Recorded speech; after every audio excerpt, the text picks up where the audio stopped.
Remember all those king's best friends you found? Stampede! Oh dear. Oh yeah, side note, any king's best friend eggshells Yeah. around here, just in case, Might as well take it. Oh. Yeah, maybe the Marshmallow Like an likes an omelette. Yeah, might bring back some eggs, might be tasty. So we all have something about that omelette might, maybe the child will like it. They'll be like, "Oh, this reminds me of my childhood." Abradak omelette. Yeah. Like, Chris, you were here for the Abradak child scene, right? Because I think you'd escaped the tent when all that stuff happened that week. That was like weeks ago, right? Yeah. Yeah, you did all your sneaking outside the tent. We had the little visitation that he was told that Aluben had to vacate his mind if he was ever going to get to grips with the Abradak equation. Yeah. Young Falkwin. Okay, let me get my intro. Have we moved on from that, have we? I mean, not like emotionally. Not emotionally. If this was a musical, there would be some sort of "it's me or her." Along with this. Not just she had it coming. No. And then some kind of reprise as we all deal with the politics of the situation. Maybe we're reserving she had it coming for Modesta Lara with the vibe of the party's attitudes to her. She had it coming. One day. Okay, intros. So, welcome. Good hello. I'm Viktor, the GM, Cascade Arc 4, Part 27, 13th of September 25. Go players, go. Hi, I'm Sean, and I'm playing Falkwin, who's the mystical speaker who keeps a magic ally. Hi, I'm Kalli, and I play Ignysera, who is a dragonfolk warrior who bears a halo of fire. Hi, I'm Hannah, and I play Myr'ra Pentergast, a Helborn Adept who sheds her skin. Hi, I'm Chris. I'm playing Nori Nediam, a half-elven explorer who likes to infiltrate. Excellent. Lockheart, sleep. Gotta charge up those nat 20 skills that you got. I'm not talking about that. No. In a huff. Oh. How dare he? All those ones and whatever, and he first roll gets a 20. No, not playing. Redder. It's my football. I'm going home. I mean, once more with feeling, what do you remember from last time? Stuff. And things. I thought I remembered lots, and then it turned out I remembered lots from the session before last. And that last week, I guess I was a corpse with open eyes or something. Was I tired last week? I don't remember last week happening. I mean, it happened. To be fair, it was. Was it not 2 weeks ago? Did we play last week? Sorry, that's been 2 weeks. I think it was 2 weeks ago. So memory's hard. Yeah. I'm trying to remember how we spent quite a long time trying to decide if we were going to get closer to the Neb, because even without its big horn, it still was scary and Godzilla-sized. I attempted to talk to it, and instead made myself giant, and then gave myself a psychic backlash and got a headache. Because it turns out this crater massively magnifies magic. Whoops, who knew? Yeah. Then we rang Madame TTOT, and she was stressed.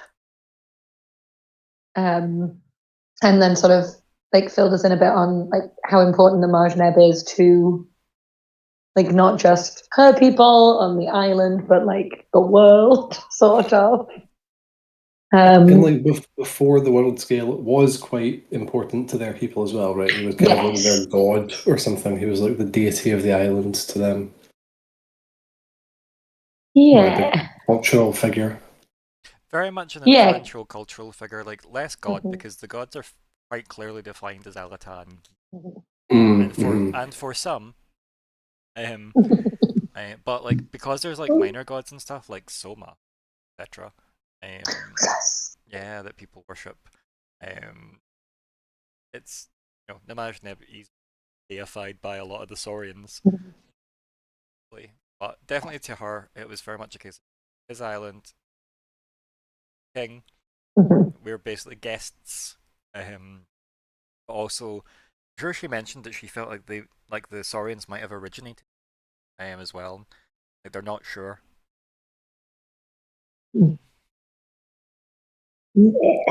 Yeah. So initially, she did say something about which I feel like we did that thing where we were like, sort of glossed over and then went, "Wait, did she say this can destroy the world?" Repeat what you said. Because initially we were like, "Oh, for the island and for like Madame TTOT in the village, and like we should try and get the horn back." But the stakes maybe weren't as high. And then Gamble showed up and was like, "No, it's DEFCON, whatever the bad one is." DEFCON 1. Yeah. It was like whichever way around it goes. Whichever way around it goes. Yeah, that it would destabilize like all magic, which was bad. Just generally. A lot of your magic. Yeah. Just love magic cities. There's a lot of stuff that like all the humans being fey feels like worth not destabilizing. Yeah. Like you could say there's stakes now. So yeah, that goes. We were already on team. We should get the horn back. And then we were like, oh no, but like for the sake of like for the fate of the world. Fate of the world. And then we activated. We realized we knew lots of people and that we should tell them because this is probably beyond us to fix ourselves. And activated the Delta New phone tree. Spent quite a lot of time discussing who we needed to ring, in what order we needed to ring them. Did we really have to tell the elves? And if we did have to tell the elves, could we only tell one of the elves, or is that rude? And really, if we were going to tell one of the elves, it should be Modesta Lara, but we don't want Modesta Lara. I feel like the elf chat went on for a while. Yeah.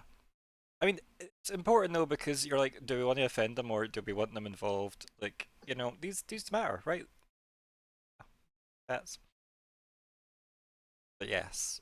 Mm-hmm. I think we'll pause the catch-up chat there. We'll do the retroactive calls that Nori was making, so we can sync up the timelines, and then we'll finish the pseudo catch-up chat / in media res conversation to get us to the cliffhanger of last session. That seemed time, a bit wibbly wobbly. So yes, Nori, you were handed Vermi and Margot the contact with your contact ring. So obviously the first one you're going to speak to Vermi, unless you suddenly change the plan unbeknownst to the others, and contact Margot instead. I have no reason to change it. Think of so. And what is it you want to say in the message to Vermi? Your roughly 30-word limit. Hi Vermi, it's Nori. During our investigation, we have discovered that the Saurians? No, Saurians? Oh, lizards or cats? What one do you want? Cats. Rakishans. Rakishans have unbalanced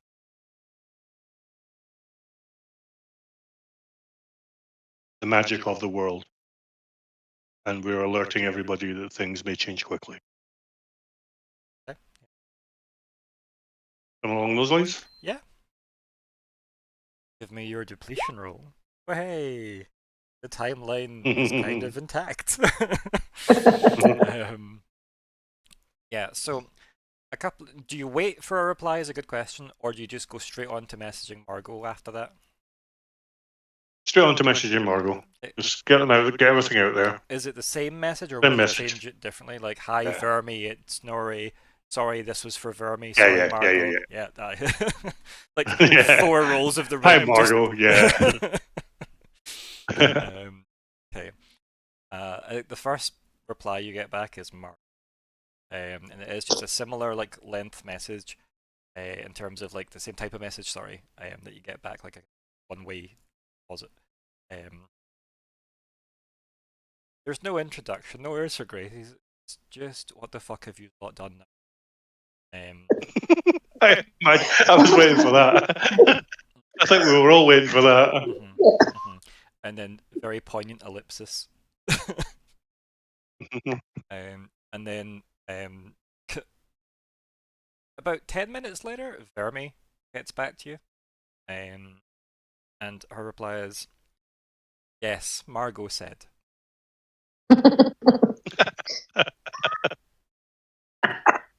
And it says, thank you for letting me.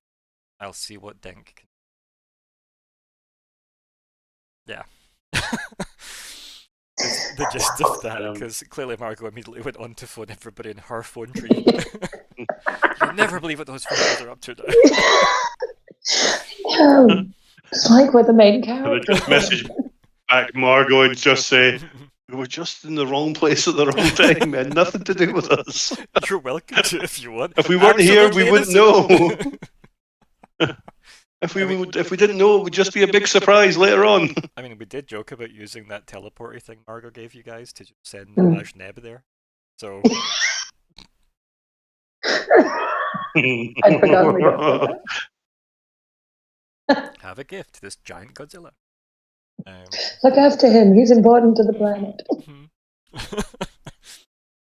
Okay, this went reasonably well, I think. And also, at least Nori got like the better end of the deal, because these are people that will just actually take a message.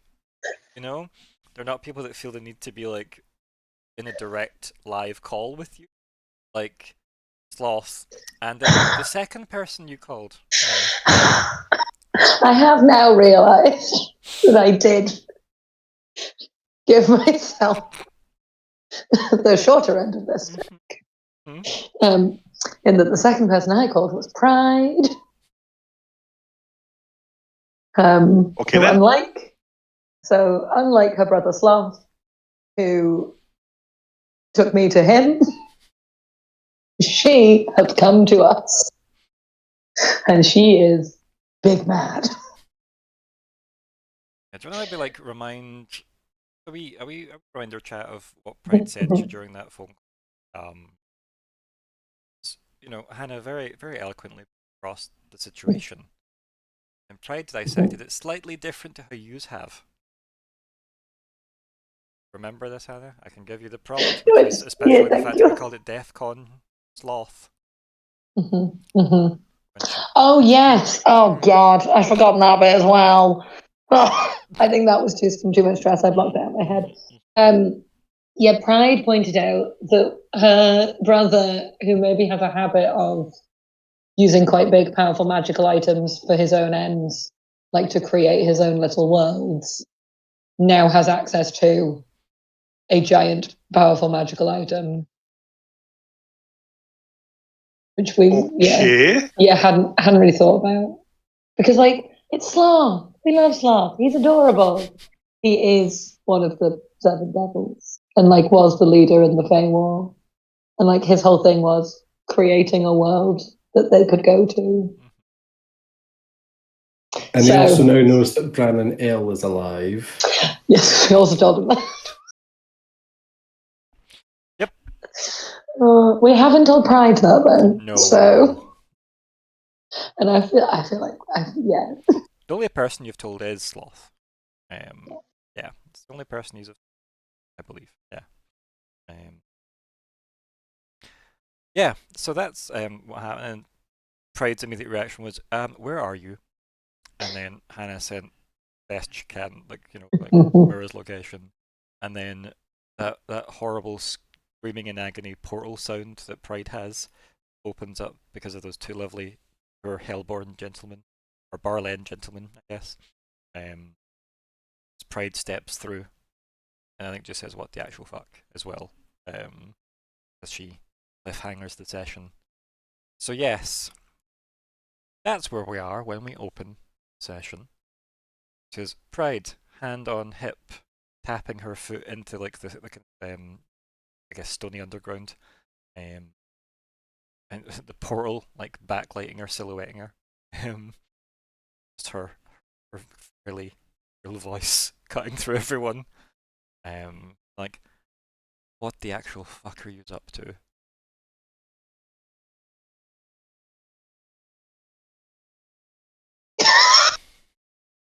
I maintain that it wasn't our fault. This wasn't our fault.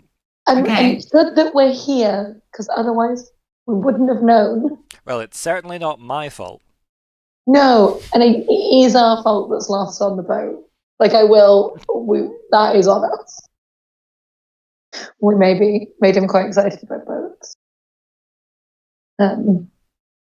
So, yeah. So what you're saying is, the big lizard that lives on this island is dying, and the magical nose is on a ship full of angry cats and my sibling.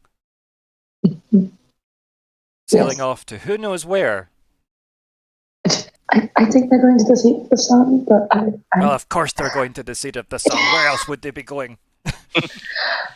Again, I think Myr'ra probably thinks of Storm Island with big magic elf person, but nobody knows about that, so it's fine. Apart from Sloth. Yeah. Would you believe we only came here for some eggshells? Do you know what? Yeah, that sounds completely random. Eggshells? You needed some courage. Just like I've got a nephew who really likes dinosaur omelets. right, okay. I see. Look, she starts pinching the bridge of her nose.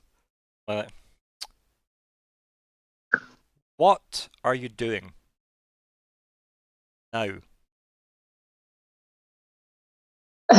Well, Telling everybody. we're telling people because Why would you go it and do seems like that? people should know. That sounds like a terrible idea. They'll try and get involved. I don't know if we can take on the Solar Emperor by ourselves. She kind of gives you like a little look as if, "Aww." And she's like, "No, that would be stupid." Also, 2 of my siblings are with the Solar Emperor. 2? She kind of raises an eyebrow. Yes. Oh, not. And then again, she'll use his name, not Aelas. 2 aside from him. I can see the Arcanatrix teaches you how to count.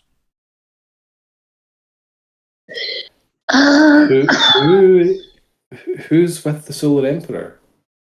And then I consult the names of the other ones. So I remember what their bloody names are. And then let's make sure I don't get myself mixed.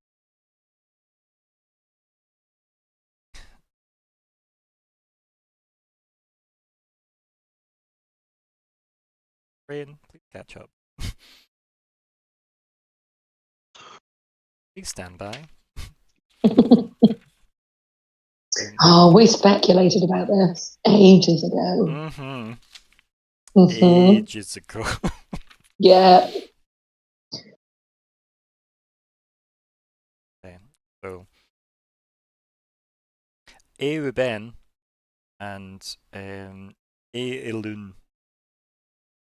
Sorry, Eilun, sorry. Eilun. I'll put them in chat. Thank you. We spoke about the meaning of these names at some point. Is Euben envy? Uben is, I think, the word for God, right? Aluben was like the god's ambition, and Euben was like the one from God or something. Alright, I'll clarify that in a second.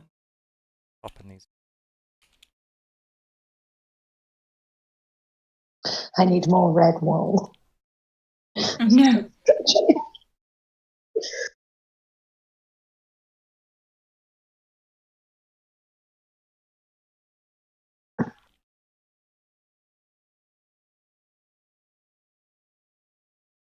Something has set off all of the birds outside my window.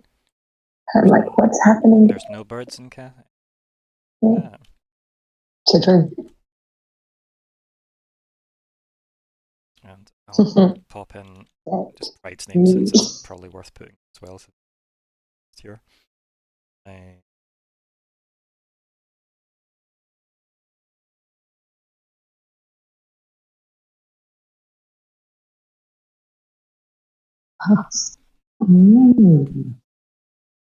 So it's Alas for Sloth, Euben for Envy, Ailun for Lust, and Eundros for Pride. Is Lust played by RuPaul? No. No. That would be funny. Not Scottish enough. Exactly. Oh yeah, of course. That's the stick. Yeah, that's the gimmick here. So, Euben, as Sean was talking about there. So, Euben means God ambition, meaning the ambition of a god. And Euben is of God. Like of God, through God, that kind of vibe. So yeah. So that's why they're all A in something. Because they're all of or through God. Like they serve the will of the gods. Aluben does not.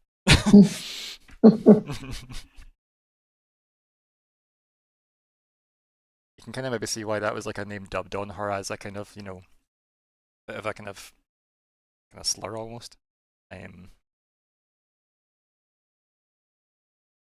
Yeah, she names them, obviously, Euben and Ailun.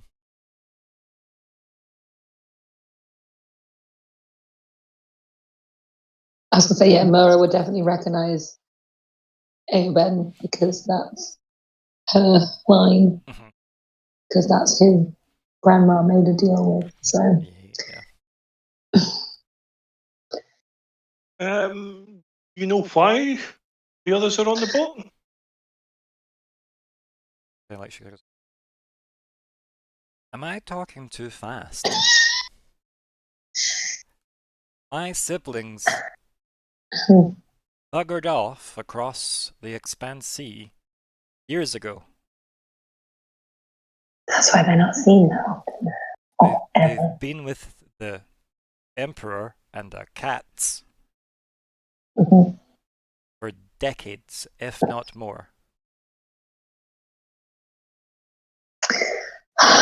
Can I do some kind of history roll on, was there, this feels like something I maybe want to actually probably gamble into doing, but like an uptick in Rakishan ambition, like around a couple of decades?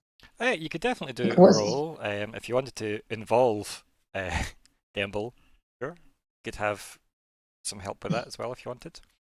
Have a bit of a chat with like I think it's also just an assumption, but just if there was something, like, again, Myr'ra comes from the capital city, like maybe would have heard parents working.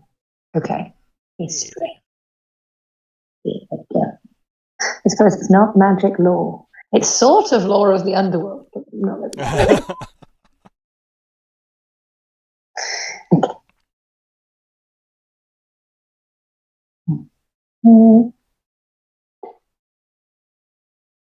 Or does that give me an asset if gamble is helpful? I feel like lore of the underworld would come in handy in the epilogue quest that we've wrote. So that's 12? Yeah. Yeah. Okay, so you don't recall anything specific, but there's definitely been a lot more happening a lot quicker as obviously seemingly escalated in Rakishan movement around, like out with the kind of big mountainous wall. Because as I said, like people come and go from Tabarinth all the time anyway, the gateway city to the seat of the sun, but again, your knowledge is going back about 90 years here, give or take, Okay. and it's definitely been like ramping up since then. But 90 years also predates the current emperor. When did they conquer the middle part of Felix with all the Saurians? How long ago was that? Oh, they haven't. Oh, okay. I thought they They're did. no, I they're thought they so were like see the hammer fist on that. see that entire like area, got all the mountains around it. Mhm. They control all of that and that little city at the coast. That is their stuff that they did. The desert wastes is the stuff they trashed. I mean, that's a form of conquering, I would say. Yes, but it's not like they're occupying, I guess, either. Sure. They're quite happy to live in their like utopian mountain retreat, rather than did I say utopian? Maybe totalitarian. It's, autocorrect. So yeah, but they very specifically, almost like the idea that they wouldn't settle in somewhere that they were once slaves, right? Could easily be like you could easily read into that as if they've never settled a place where they would have been kept domestically. Domestic cats. I mean, they were. Yeah. Serious business. Yes. Serious business. But domestic cats. Meow. Yeah. Words were about to come out of my mouth. Yeah, so do we know when that happened? And what happened? When did they overthrow the Saurians and or trash the desert wastes? Did that all happen at once? So, hundreds of years ago, they like wrecked. Hundreds of years ago, they wrecked the Saurians, and they haven't wiped the Saurians out yet, but they are trying. They don't feel like they could leave the Saurians, because the Saurians breed rather fast and learn so fast. So the idea that you could stamp them out, but like a fire, it could just spread and be just a bigger problem if you ignore it. Are we working to an assumption that the Rakishan emperor of that time maybe made a deal? Or the prior. So I think that's hundreds of years ago. And we think it sounds like within the last 100 years, last envy jumped continents. So it could have been, again, I don't think if we know if it's a passed down, is it a hereditary title? Or did Sun win it, steal it? I don't know. Listen to them, he lives forever. So whether, whoever the previous emperor was.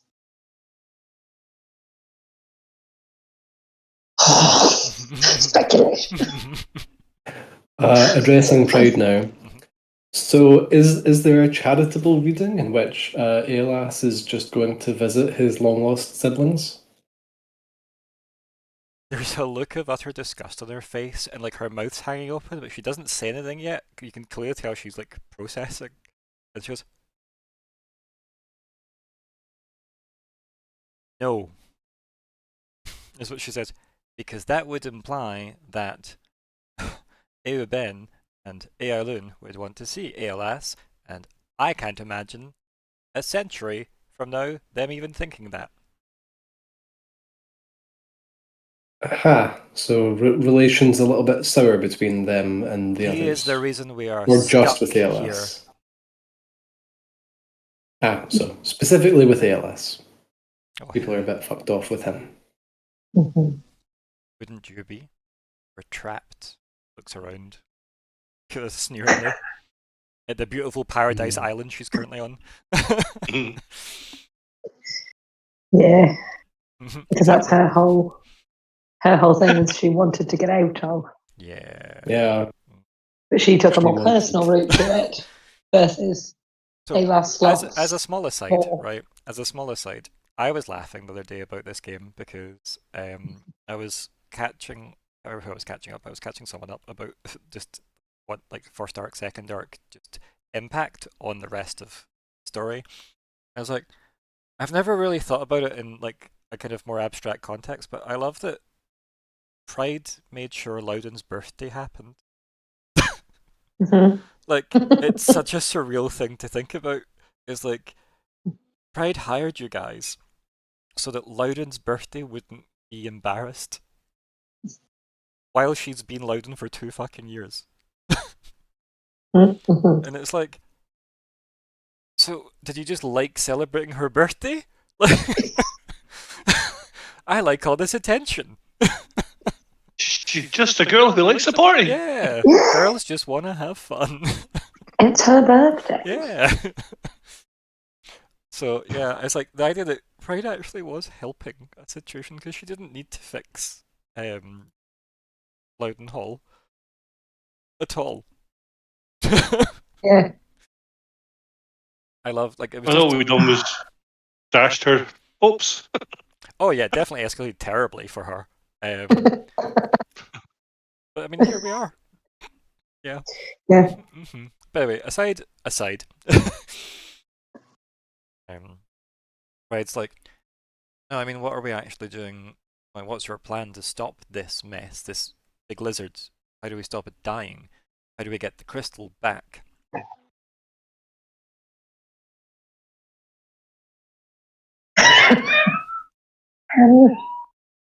I assume you've Crystals already on the boat. asked. I assume you've already asked my sibling to intervene. Yes. I'm assuming he didn't help. Well, no. And he was with Emperor Son when he did that. I'm gonna like mime. That was awkward. But I think I covered it. I don't think Emperor Son knows that we're aware that he has the crystal. But She kind of like rolls her eyes and she's like, I don't really care about the Emperor, okay? I care about the immortal celestial that is known to cause global catastrophes. Okay? And all I'm hearing is you tried to get him to help and you somehow ended up not with his help through his machinations. That's what he does, Myr'ra. Seems like an awful lot of effort for him. Yes, we didn't call him Sloth. You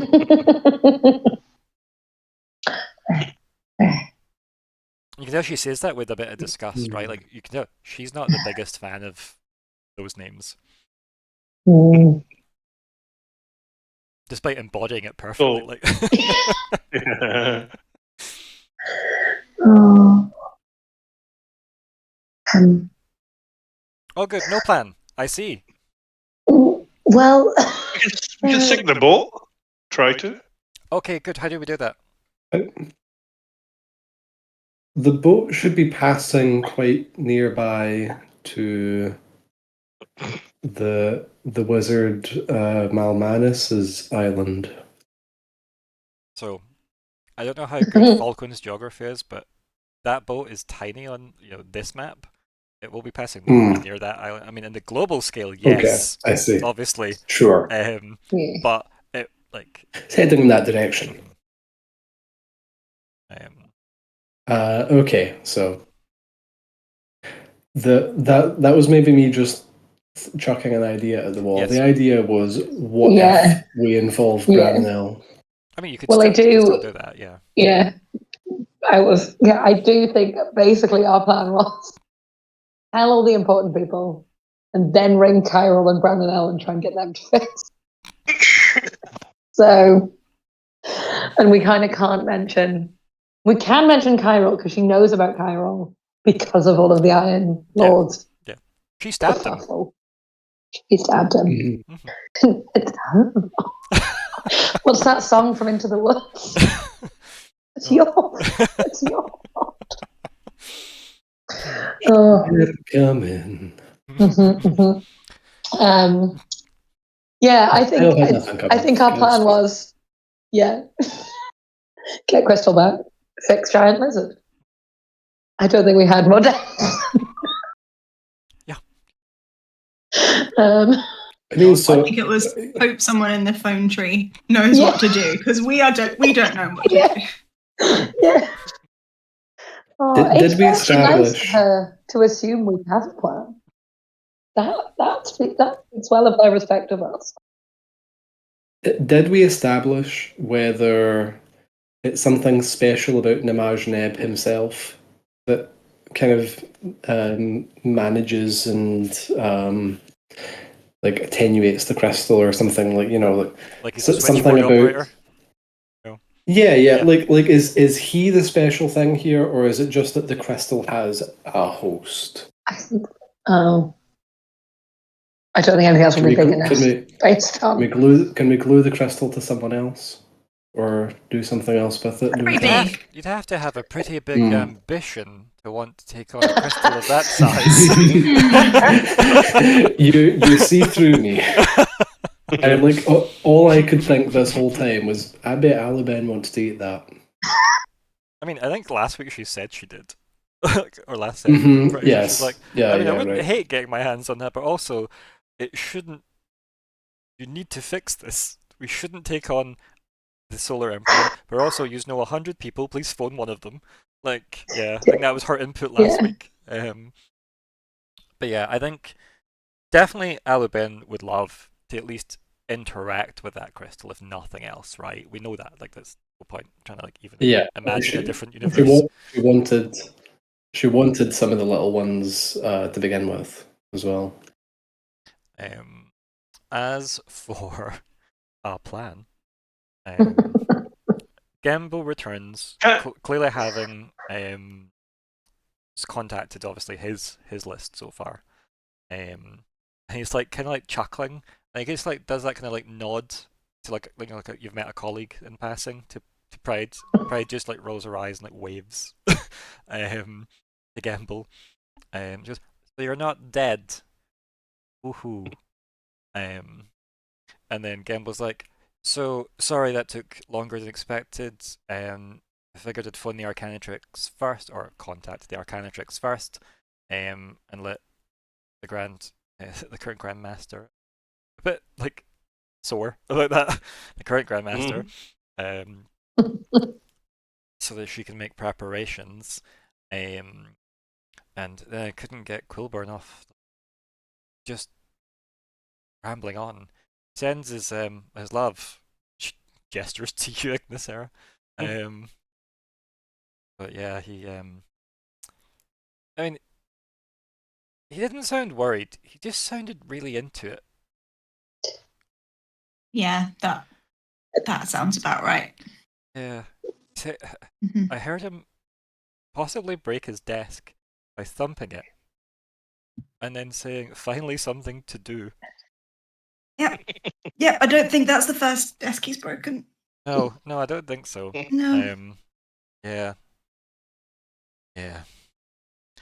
Anyway, nice to see you, Pride.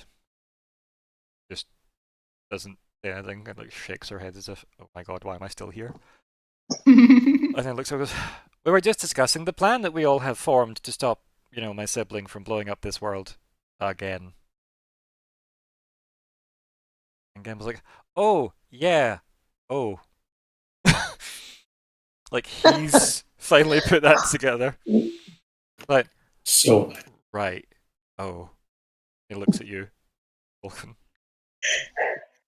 So it seems to me then that we need to get that, either the boat back here or the crystal back here with or without the boat. I don't know how possible either of these things are, but I know that present company is capable of a lot. Is the managed neb dead, or is it still? No, it's just like slowly. He's hanging on, and he'll probably be hanging on for a few months. Can we get the dinosaur to the crystal? What's your might score? Oh, I'm not doing that. I can make it hover. Yeah. And then we can fly it like a kite Put it like a balloon. at the boat. Well, in that case, Pride's portal to one of the towns, Tabarinth, or whatever the town is on the sea, because eventually they're going to have to, if they're going to Seat of the Sun, So you want to they're going to have to go that way, and we set a trap. So you want to rob them in a Rakishan-controlled city? Yeah, I think we need to hit them out sea. Outside the city somewhere. So keep in mind, you will have With a time. giant dinosaur. It's been like a week since they've set off, right? Mhm. So they've only been sailing for a week to get back up there. You've probably got about 2 weeks before they would, like, unless they're artificially enhancing the speed of the boat, it's got to be 2 weeks to get back. Definitely could be. So we have Pride's portal. We teleport to somewhere on their island and set a trap.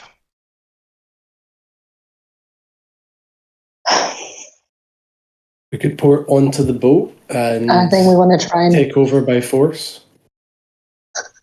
We would rely significantly on, Pride for this. when you say significantly, to get us there, do you mean and totally? entirely. yes, We've Yes. also got to bear in mind, I know the fate of the world, and therefore if we have to, we have to. But technically, and I know Pride teleportation is different, so I think we're okay to teleport with Pride. We can't do any other teleportation. Otherwise, we can't go to the moon. Like, no, the moon's not the most important. The moon But won't also, exist if we don't change fix this. colour. I mean the That moon's also still seems the bad. moon is very much still mooning. It's as weird as it was. Yeah. Hopefully the egg doesn't hatch. It's another Nimaj Ned that falls from the sky. Other people who can maybe get us onto that ship is Chiral. Yeah. And Feyways, again, different radiation. So should be fine. Yeah, because you were always on the ship. We were just always there. Kyle could probably even just get the crystal back, right? Yeah. With a crystal never left. But again, now people know. Who knows? Does Sloth know Oh. about?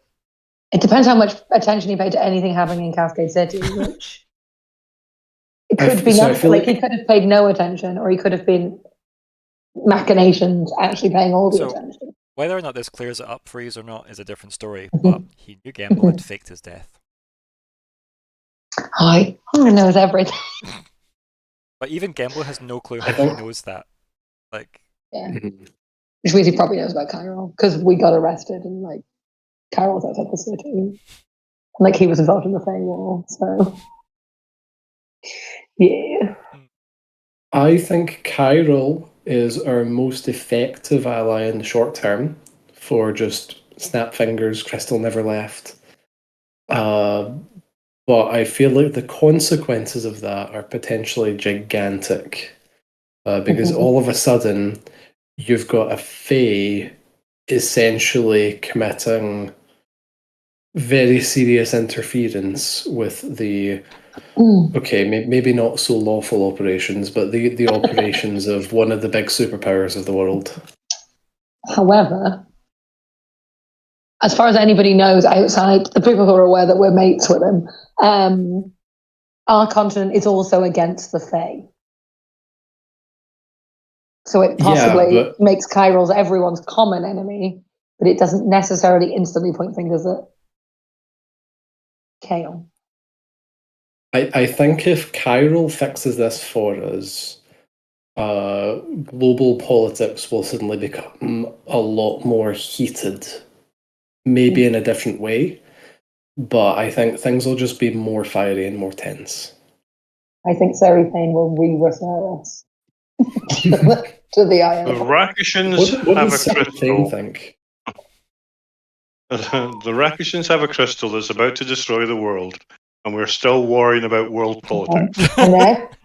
That's what a lot of the last. We're back where we were 2 weeks ago. Yeah. So, I'm disappearing. Gamble interrupts the discourse and says, I think whatever we're planning on doing, there's very little that I can do here anymore. I'm gonna hope that the Arcanatrix and the Whitehall can hopefully send somebody to try and ease the suffering that Namaj Neb is going through. I don't know if that's possible, given the crystalline structures running through that cave, but because like just noises come out of him.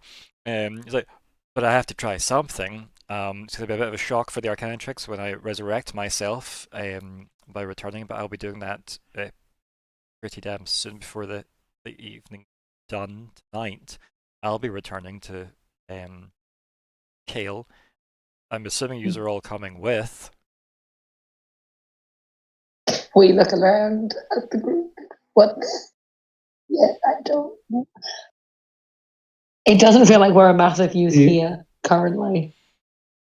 So Pride looks at everyone and says, well, if we're leaving here, I'm going. And that goes to Cascade City. And she just turns and starts walking towards our portal.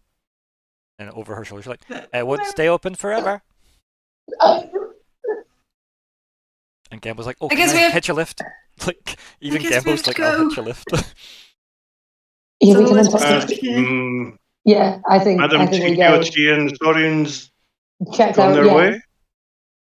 No, they're here. They're staying here. Gonna, like, bring up. I think they're with Namaj Neb, just in case you're not sure of that. Yeah. Like, they're with him. Okay. Do we shout on Cairo? I think we can do that from Cascade City. Sure. You can pick us up from wherever, can't you? Yeah, just not inside the city. Yeah. We've also got more chance in Cascade City of like finding a moment to get out of earshot of people. I mean, if we're just like, we're just going to walk into the jungle for no reason to try and talk to Kyril or Brandon L, more suspicious. Cascade City, perfectly reasonable for us to be like, we're going to go to my parents' house, we're going to go to we're going to go.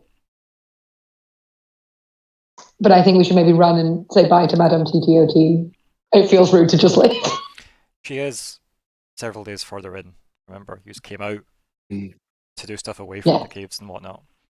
So you wouldn't be able to just run. Oh, we outside now. Oh, are we further away now? I think he's left the crystal cave area quite a bit, and I don't think he's. Is it flush with magic? Yeah. But I mean, you could just message her. Yeah.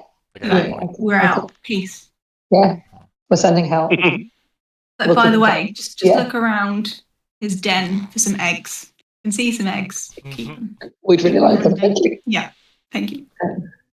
I mean, realistically, right? If MD just spent a point of XP now, you could have easily have taken some time to gather some egg fragments. But it would be XP to cause that to happen. I'm happy to do that. I'm going to say, if that's a thing that we can do, I should probably be the one to do it. Yeah, fair enough. It is your quest. That's what's fair. Yes. So I'll do that. I'll spend an XP to have at some point found some opportunity. Yeah, the convenience of having these, 3 eggs worth of eggshells or whatever it was. No pheromones required. I spend my cipher to perfect. Cross off so that we don't get eaten by some King's best friends. What was that, Nori? I will send a quick message to Madame TTOT to say we're returning to Cascade City to recruit some help. Cool. And the reply is just like a very strong sense of gratitude, and her just been like, be swift.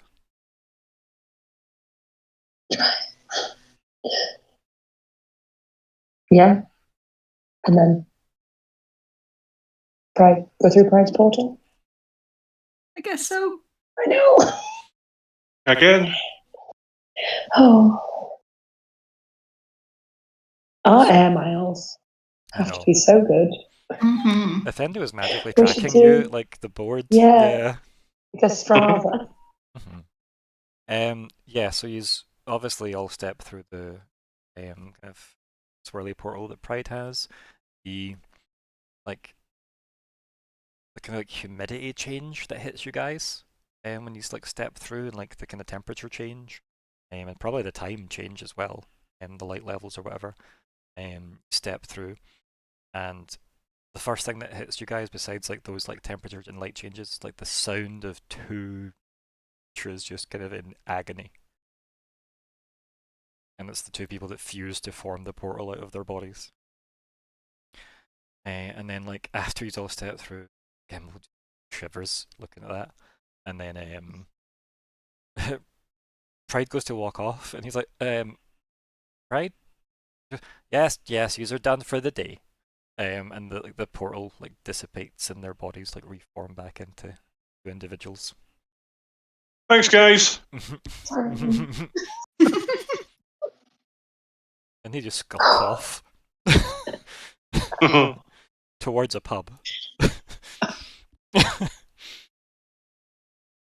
Yeah, those poor people.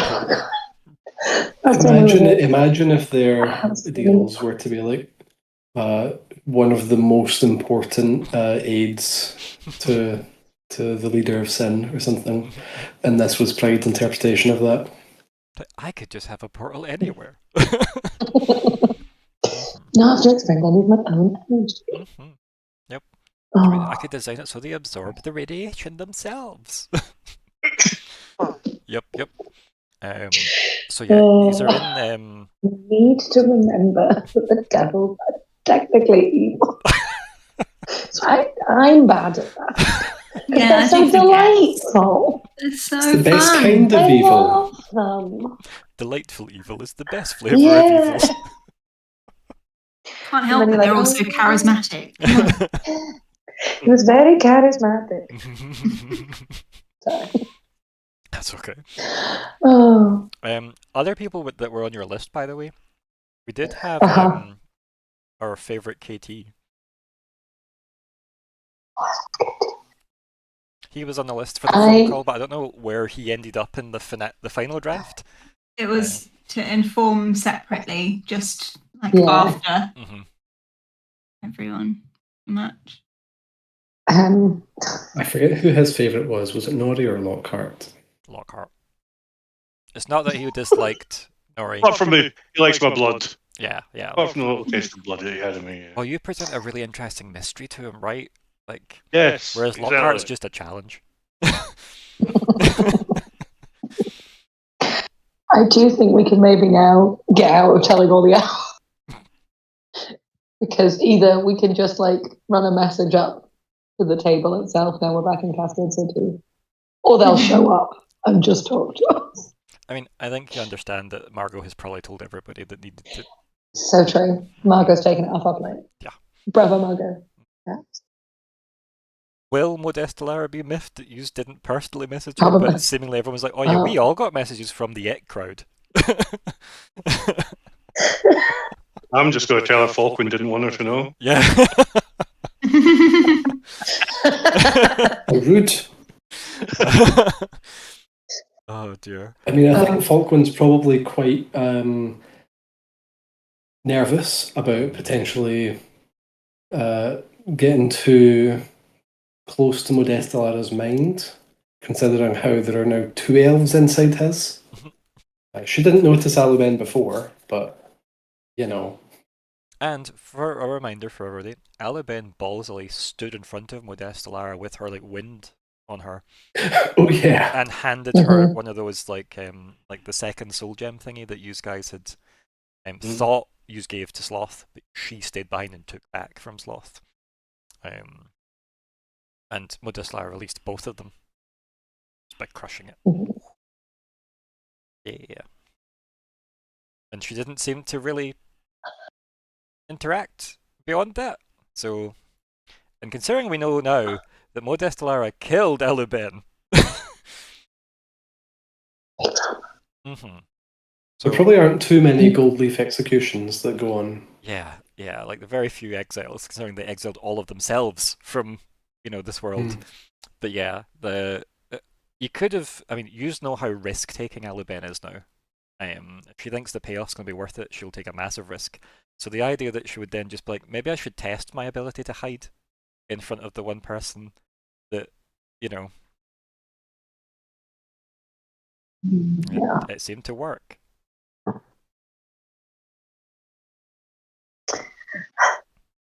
I just had a really sudden realization.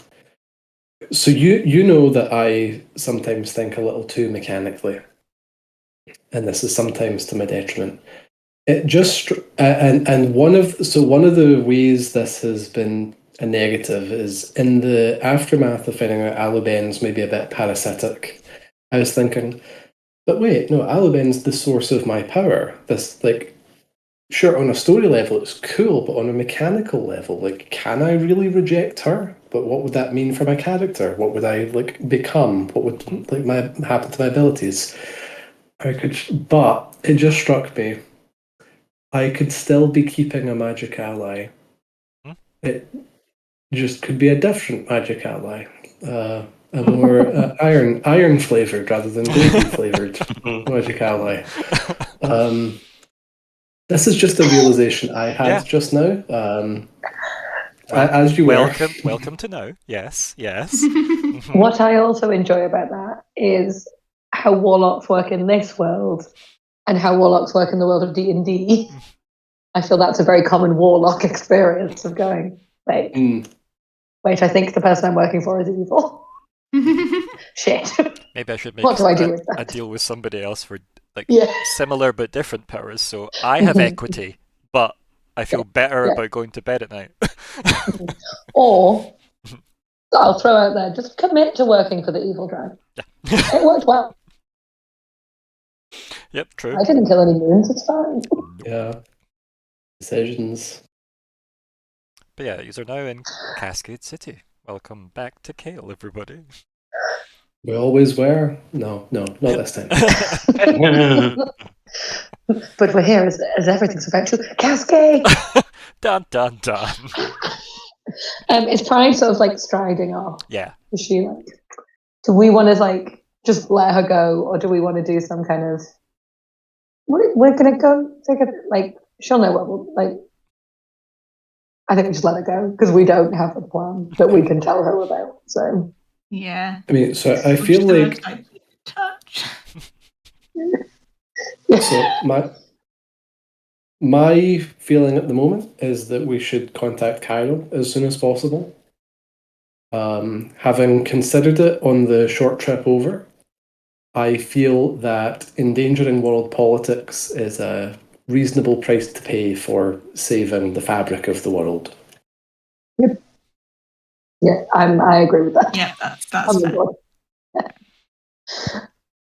I'm curious about the And person also- that would disagree. Yeah. But Lockhart isn't here, so it's fine. Yeah. Oh, what a shame Lockhart's so sleepy today. He's just looking up laws in his law book. Sweating. Back twitches at the idea that politics aren't important. Branonel and Cairo don't know about each other yet, right? Hey, no, yeah, I think he's told Branonel about Cairo. Yeah. Did we? Yeah. Yeah. What did you think about that again? I think he had bigger problems in his mind. Yes. I also feel like he had the same sort of reaction that everyone who'd been in the Fey War had, which is when we talked about him as an individual, he was like, that's really strange. Like, that's not what should be happening. But also that maybe, like, he was like, I don't have time to deal with that right now. Like, I'll get to that. That's Yeah. like when I have space to process that. Funny thought, we're all humans. No. Or at least partially humans. No, we're not. No, Kalli's Dragonborn. Yeah. Right? Yes. Not even. Okay, never mind. I have human ancestry. A bit. I count Helborns as humans for the purposes of this because they're still extremely Fey flavored with the deal making and stuff. Yeah, and whoever your barman was would have been most likely human. Yeah. I mean, we don't know about any non-human Barland, do we? None you know of. Funny that. Which actually this ties into There what might we be were some talking ration. about earlier. Yeah, like if True. those two devils are like this crossed my mind. If they're over in Felix, are they still making deals? Do the Rakishan make deals? Are there Rakishan like How are the else? humans the How only else ones the would? Fae became? What would they be living on? If Mhm. not making Mhm. deals. I will throw in there. Are the Way Rakishans the back. humans of Felix? I will also throw out that Sloth talked about the crystal as something he could live on. Can't remember the time frame he gave, but he gave a time frame. About 50 years, he said. Yeah. Yeah, the soul gems. Yeah. Mm-hmm. Oh yeah, And the little one. Yeah. So, and we'd speculated way, like when those gems happened the first time, about who would be powerful enough to put souls in gems, and the devils came up. But we were like, Yeah. there's no devils in Fella. I don't think we figured out a motive for the Solar Emperor taking the crystal, like concretely. What if the Solar Emperor is not acting for the benefit of himself and his empire, but is getting this crystal to feed the two devils that have helped him make his empire so strong? Like, what if they're not making deals? What if they're just kind of eating magic? Mm-hmm. It's not a useful That's a thought. big It's a problem. funny thought. No, it is. Because also we don't know things like, I assume there's a level of prior deals still feed them somehow. Otherwise, what would be the point of letting, like if it was just you only, this is all gone, yeah. It's a weird food metaphor. If the deal only powered you at the moment of the deal, then what would be the point of letting people then?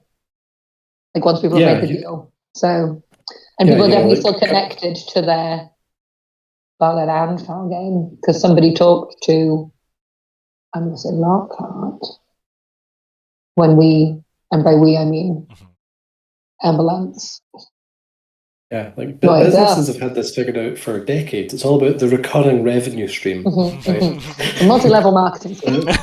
Yeah, the devils don't just want one packet of magic; they want to be able to like farm it. You know. Yeah.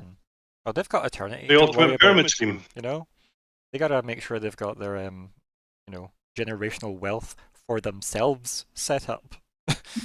Oh God.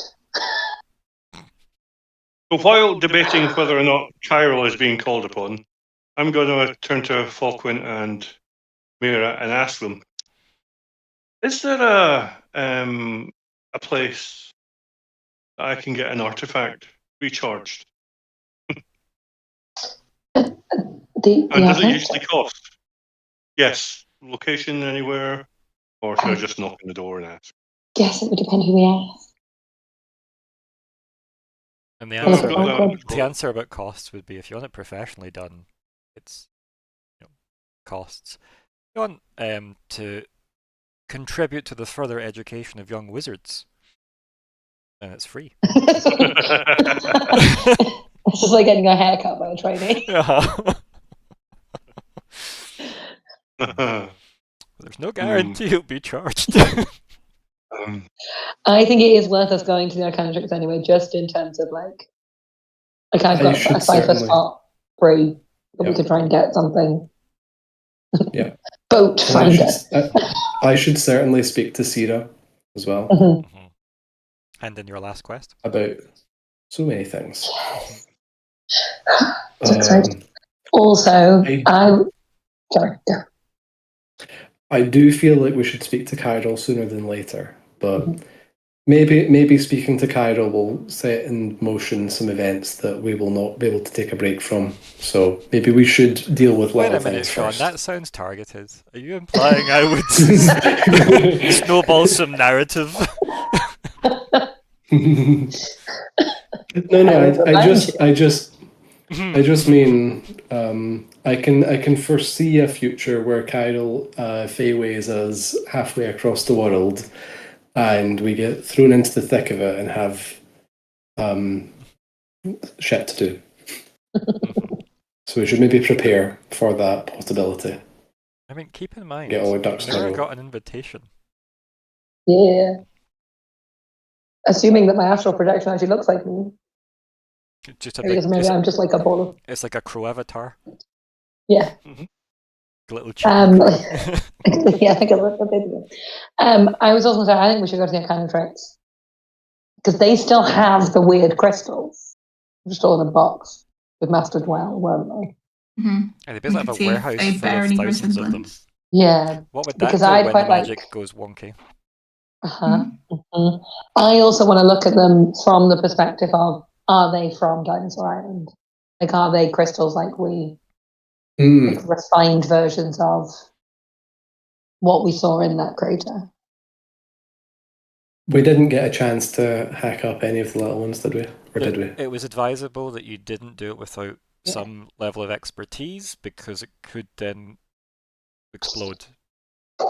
Yeah. Right. So I see. I think Aluben was like, I wouldn't mind that, but I don't suggest it. And so we like... It's not a hammer and pickaxe operation. Yeah. At least not that close. If you can get someone to do it for you, maybe. Oh, pride! Give us some minions. So it sounds like you're going to the Arcanatrix. So is there any stops on the way? Which is also where Gamble's going, so we can go with him. Yeah. The pub? We go to the honestly, pub yeah. See if Halcyon's still there. Yeah, if I hit the pub, I ain't coming out for a while. Yeah, you all head to the Arcanatrix. Gamble, the amount of heads that turn with Gamble just strolling through Cascade City. In his Hawaiian shirt. In his Hawaiian shirt, in his shorts. We're the heroes of the day. We've brought him back. We're heroes again. Brought him back to life. It's never really gone, but nobody needs to know that. I feel like, we all probably look too stressed for that. You've got a couple of mages that student names that go, oh my god, that's a great likeness, and go to high five Gamble on the way by, because they just think it's someone cosplaying him, basically. And Gamble doesn't really get it, so he high fives them way by. And then the reception area are just like, what? Like, obviously he deals with that and he goes, I have affairs to unsettle, so I'll be some time. If you need anything, let me know. He just nods to all of you, and then parts ways with you guys, basically. So he goes off to catch up with Viestra.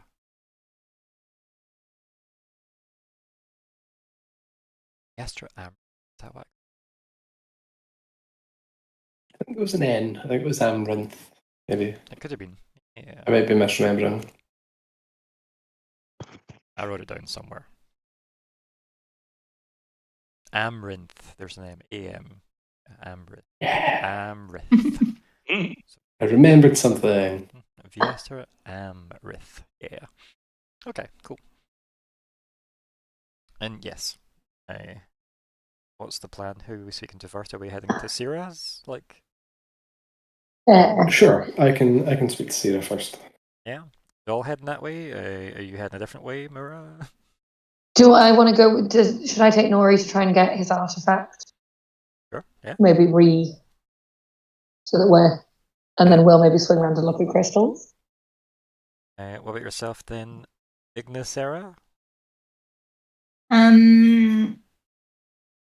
I'll tag along with Falkwin. Unless where will Quilburn be? Probably in the Grand Council chambers. So you could head that way Yeah, if you we'll wanted. go there at some point.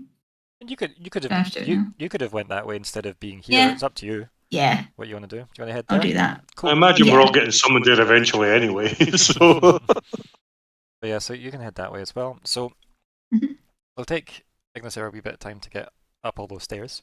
So in the Arcanatrix, we'll focus on Falkwin and Syrah. So Syrah's just leaving her office and locking it up as you're like walking down the hall, and she kind of turns around. It's like, oh, Falkwin, we're back. Did you hear Gamble's alive? Yes, I heard Gamble's back. Isn't this place amazing? Quite.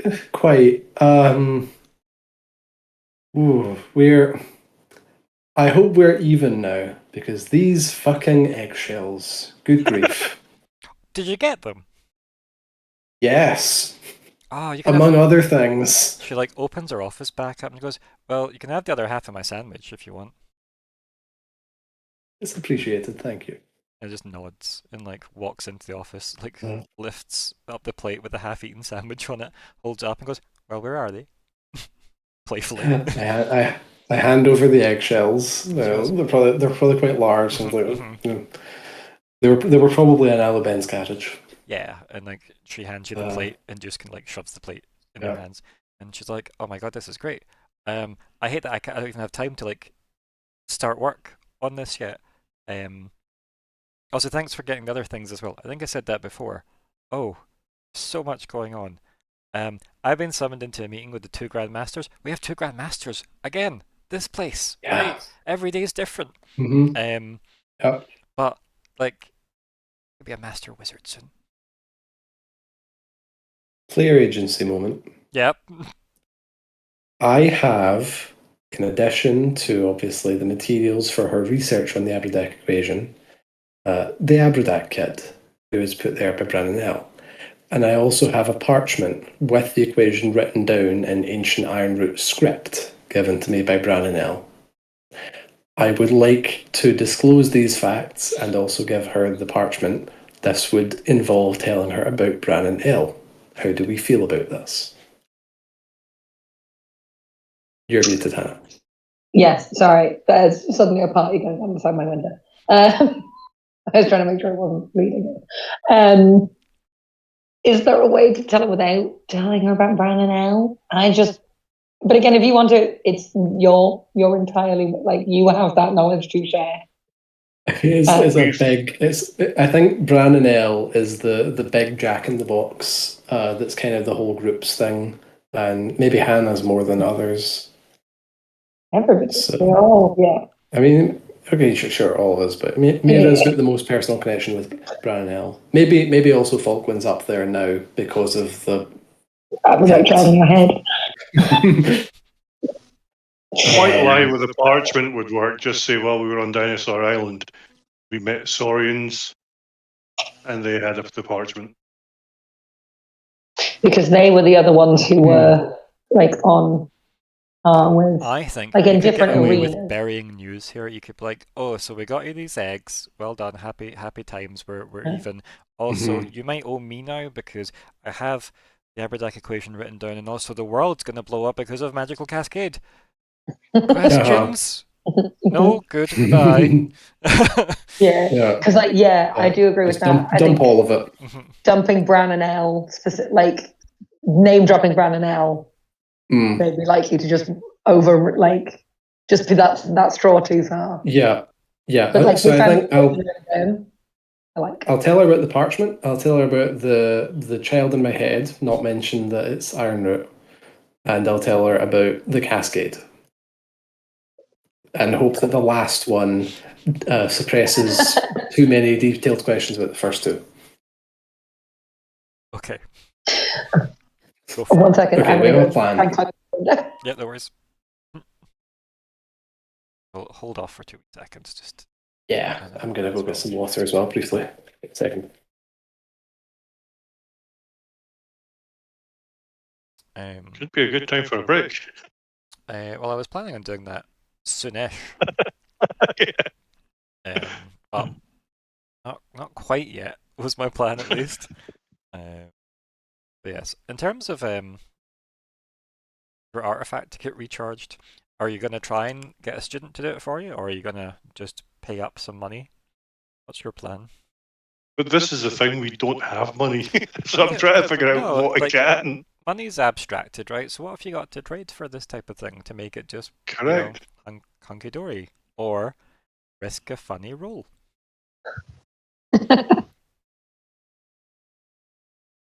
I can help. There's nothing I've got to risk. My equipment is quite tight at the moment. There's nothing really there. Okay, well, have a think about it. We'll see what we can do. Falkwin, do you wanna Yeah. unpack everything with Yeah. So these materials, you think they're going to be useful for decoding the equation? And she starts like rambling on about insert whatever professor's theorem here, right? And she's like saying, well, bits of this and bits of that and bits of this all seem like they were headed in similar directions, but from completely different points of view.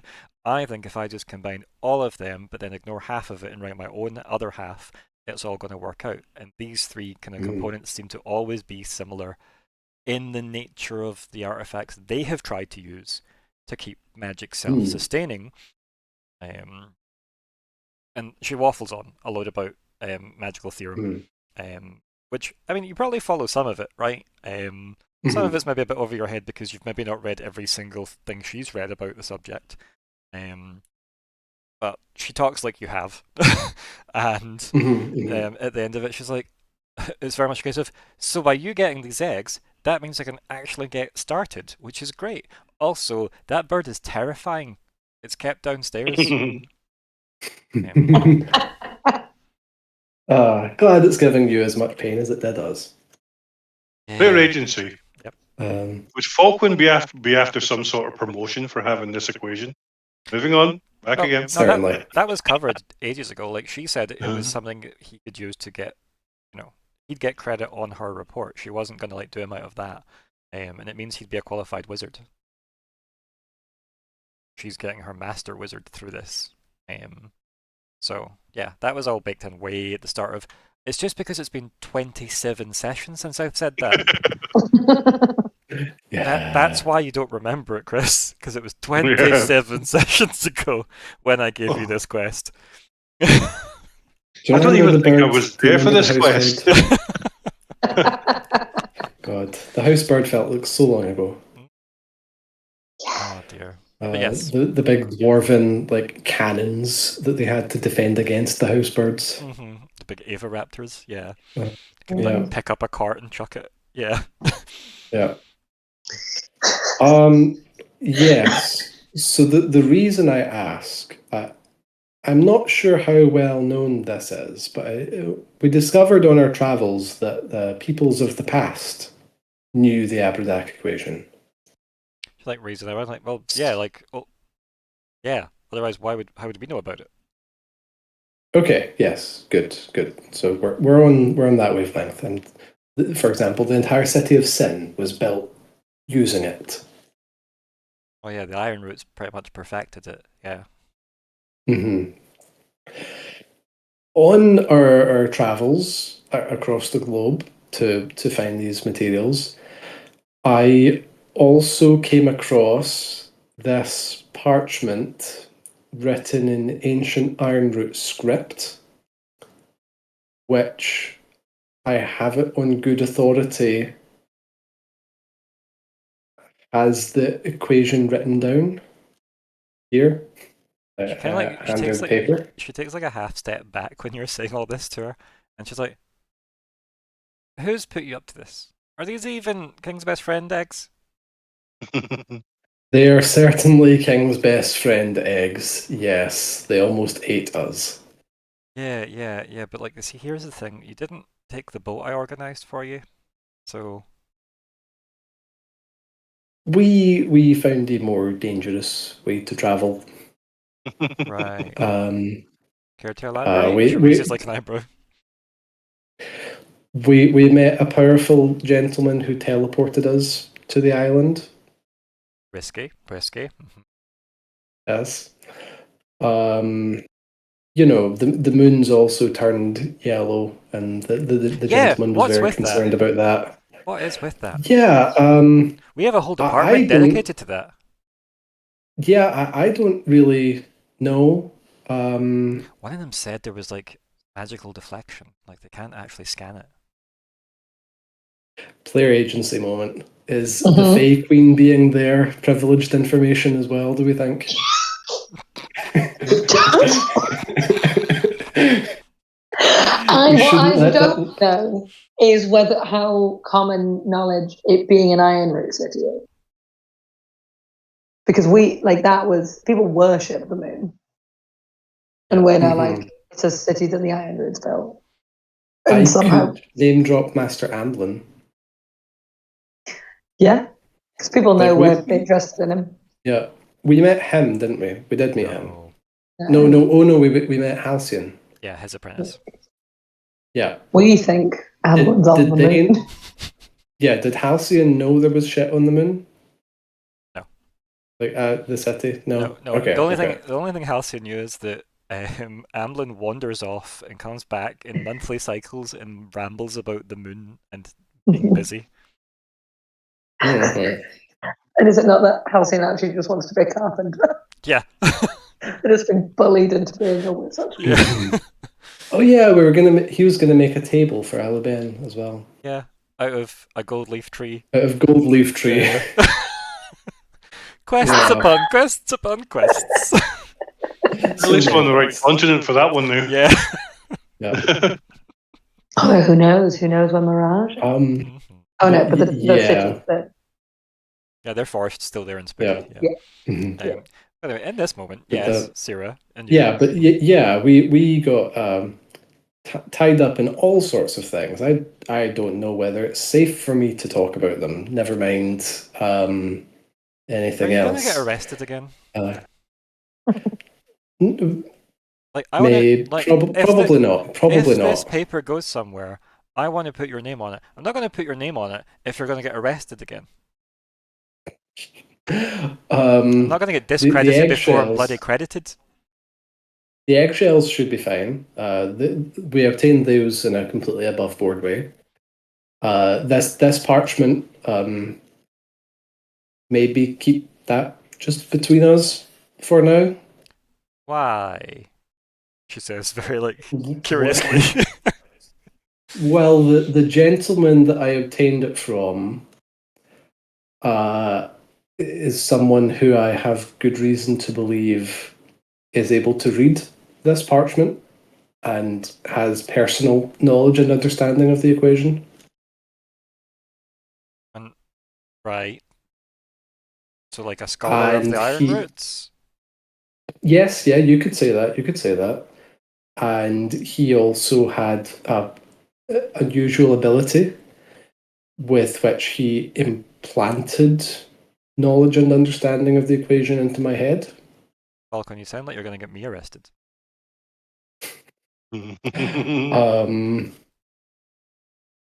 This is all quite new and scary for me. Have you at any point, by the way, have you at any point produced a parchment for her to look at? Yes, I handed it over when I mentioned it. Okay, right. So, like, what she found, like, this is probably the first time she takes it from you, right? Like, after at this point, like, as you're like talking about him putting something in your head, and she goes, "Just gonna take this paper off you, have a look at it while you're talking to me," and she goes, "Right, this is, well, it looks like Iron Root, and he wrote this." Yes, it's that. This is not an old document. He just took out some paper and wrote this down. But this is cursive.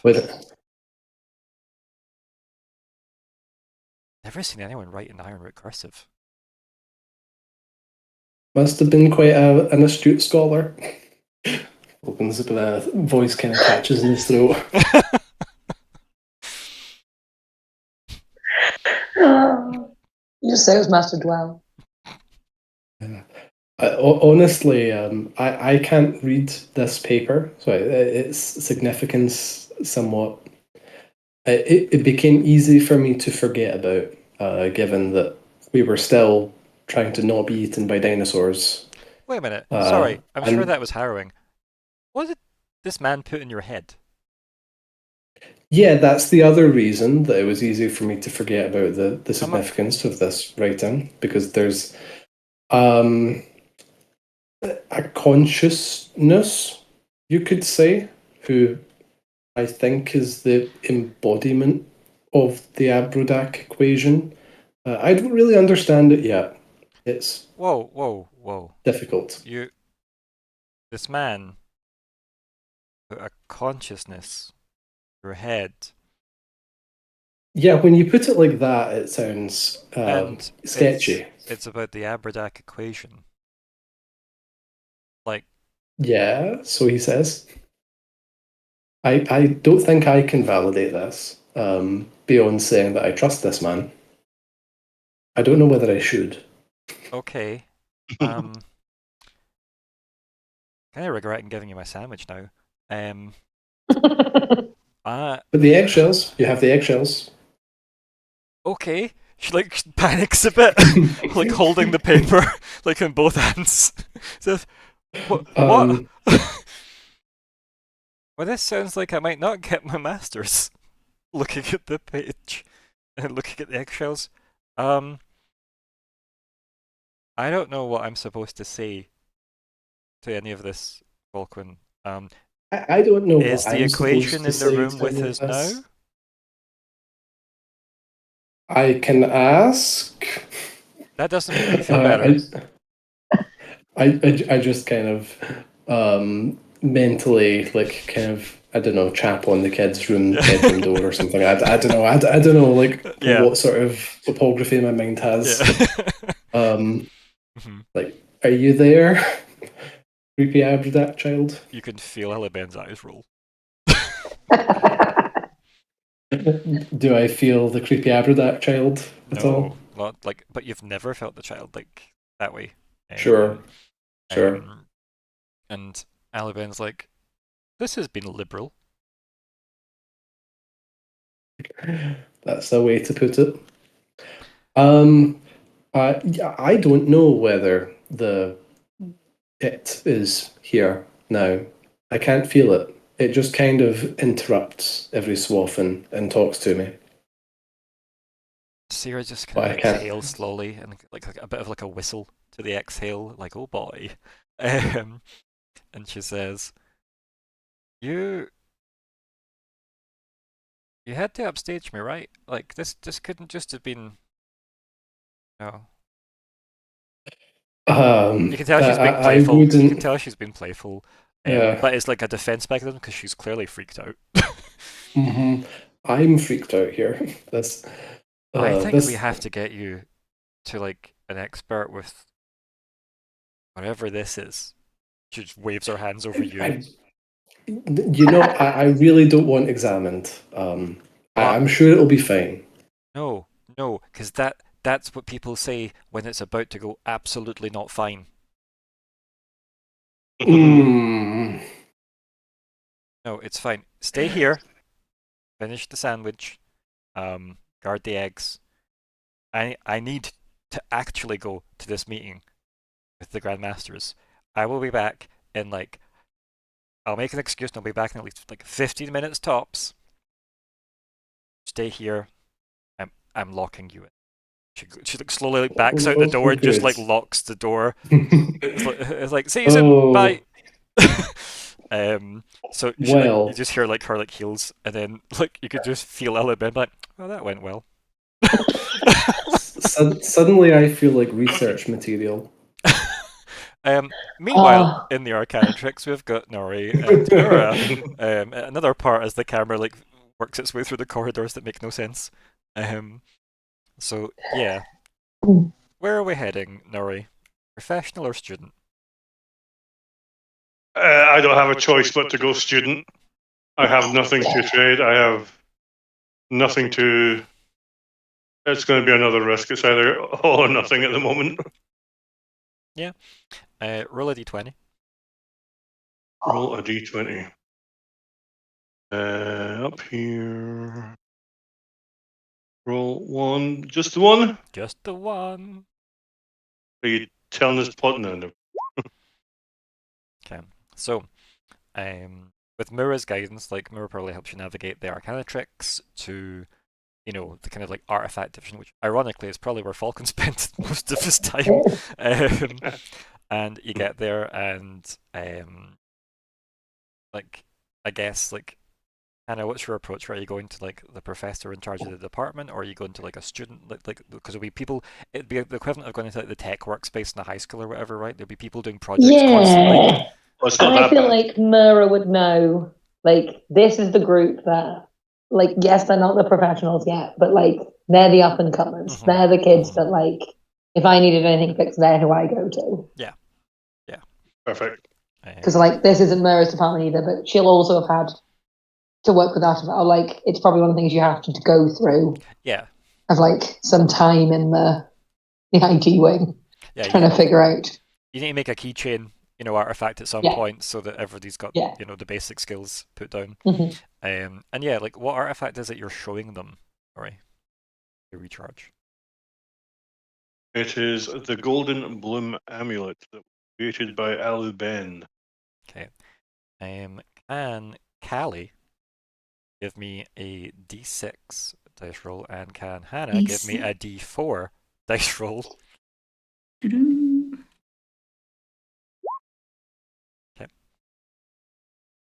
Oh, no. It's forward slash, isn't it? Yep. Yeah.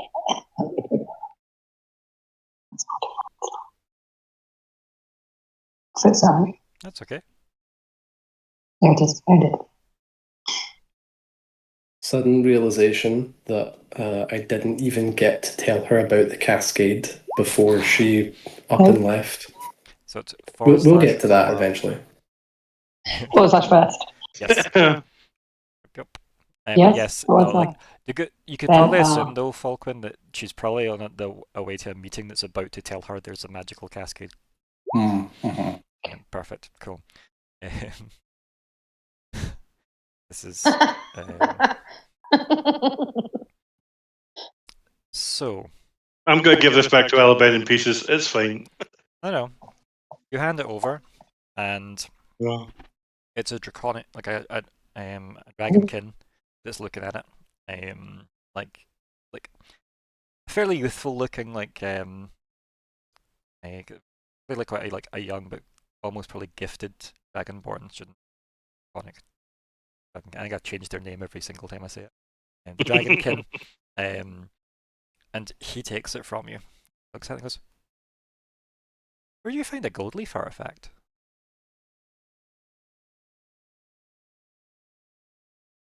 A friend of ours Your friend's the gold leaf. came up with it. Oh, Wait, an old acquaintance. And again, wait, you said came up with it, like saying somebody else made this, not a gold leaf. Yes.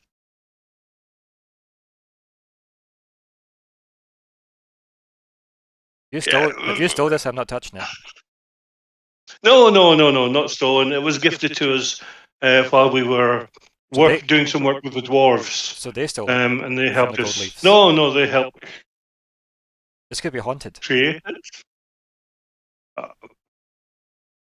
Maybe that's why it failed after one use.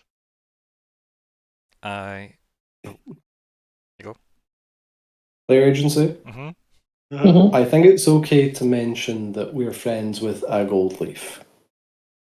I think people would understand that being the case, we might also like to protect their privacy and might accept requests for no further inquiries. Yeah, technically, okay. So, we know Modesta Lara, so you could just name drop. Can you imagine his suspicions though? Yeah. His suspicions be like, "You've stole a gold leaf artifact, and I don't want anything to do with it. It's okay, it's the Queen's." We're best mates for that. We're not. Untrue. We are best friends. Yeah. She doesn't think even better. It was made by a psychopath that the Queen had executed. Yeah, like a fucking war criminal, like that lives in my friend's bracelet. Which is arguably a haunted artifact. Yeah. Which, oh god, the head examining is going to be eventful. So yeah, what do you say back Oh. to this guy? Yes. We escorted a gold leaf to the Dwarven Kingdom, and while in there, they made it in the forges for me. Right. You can Just tell don't us. ask Like, the dwarves imagine- about that. As you can imagine, this was done kind of privately. The gold leafs, their seclusion and everything else. They like to keep themselves to themselves. like he holds it up to like a snout, and he kind of like takes a couple of like inhalations, and he kind of looks at you again and goes, "Yeah, I don't know if I can help." And he kind of like gives you both really suspicious looks. Like, we escorted a gold leaf elf to the dwarves. Yeah, sure. You can tell he just does not believe you. Yeah, I think Myr'ra at that point might chime in with like, it does sound ridiculous, but it is in fact true. And then we'll like shrug helplessly because she's really aware that like she's not, she's never very believable. Yeah, like your Helborn aura, which, Yeah, by the way, yeah. arguably, Mhm. potentially, guess who the other half of Nori's heritage might be? Oh yeah, so true. Neither of us are trustworthy, no. No, exactly. I also think Myr'ra would have almost said it as like that is a correct interpretation Yeah. of something we did do. Mhm. It's just fudging edges, so it might have almost been said in a way of like, Mhm. oh, that is what. Yeah. That is actually true. Which again, yeah, if you think of it. And then she probably goes, oh, sorry, yeah. If I was to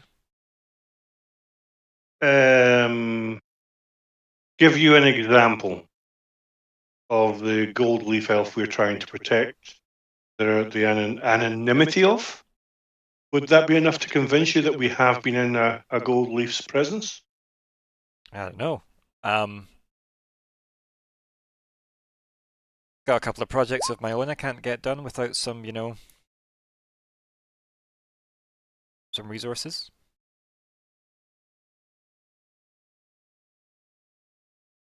Are you asking us to find some things for you? Just saying. Beware. And he's trying to give you like that kind of I know, right? Another 27 Another seconds. fetch quest. Arcanatrix fetch quests. No. But you can tell like he's clearly like saying, I've got expensive projects that are clearly like the equivalent of like vanity projects or whatever, like things he just wants to like do because making artifacts is expensive. So you can bring me something rare. Maybe I could. I'm not going to say I can improve gold leaf craftsmanship, but I can definitely give it a go. How rare are we talking? How rare you got? Nice cloak you've got. No. No. How Winter about Friend some? scarf. I've given that away. I don't have that. Oh. I have a cipher. I mean, you would never use that in universe term. You'd use whatever the Yeah. item is. Oh, yeah. I have a bone needle. I tried so hard to get a cipher, and now I might just be giving it away. I have a bone needle. Is that any interest to you? What does it do? Boom, boom, boom, boom, boom, boom, boom.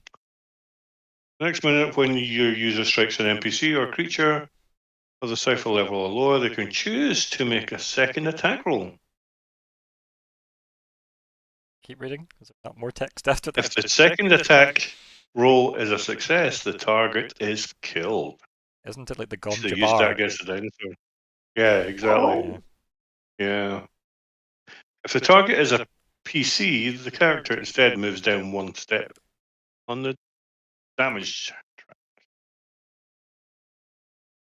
Anybody you want to assassinate? So you're offering him like you're actually offering like a murder weapon.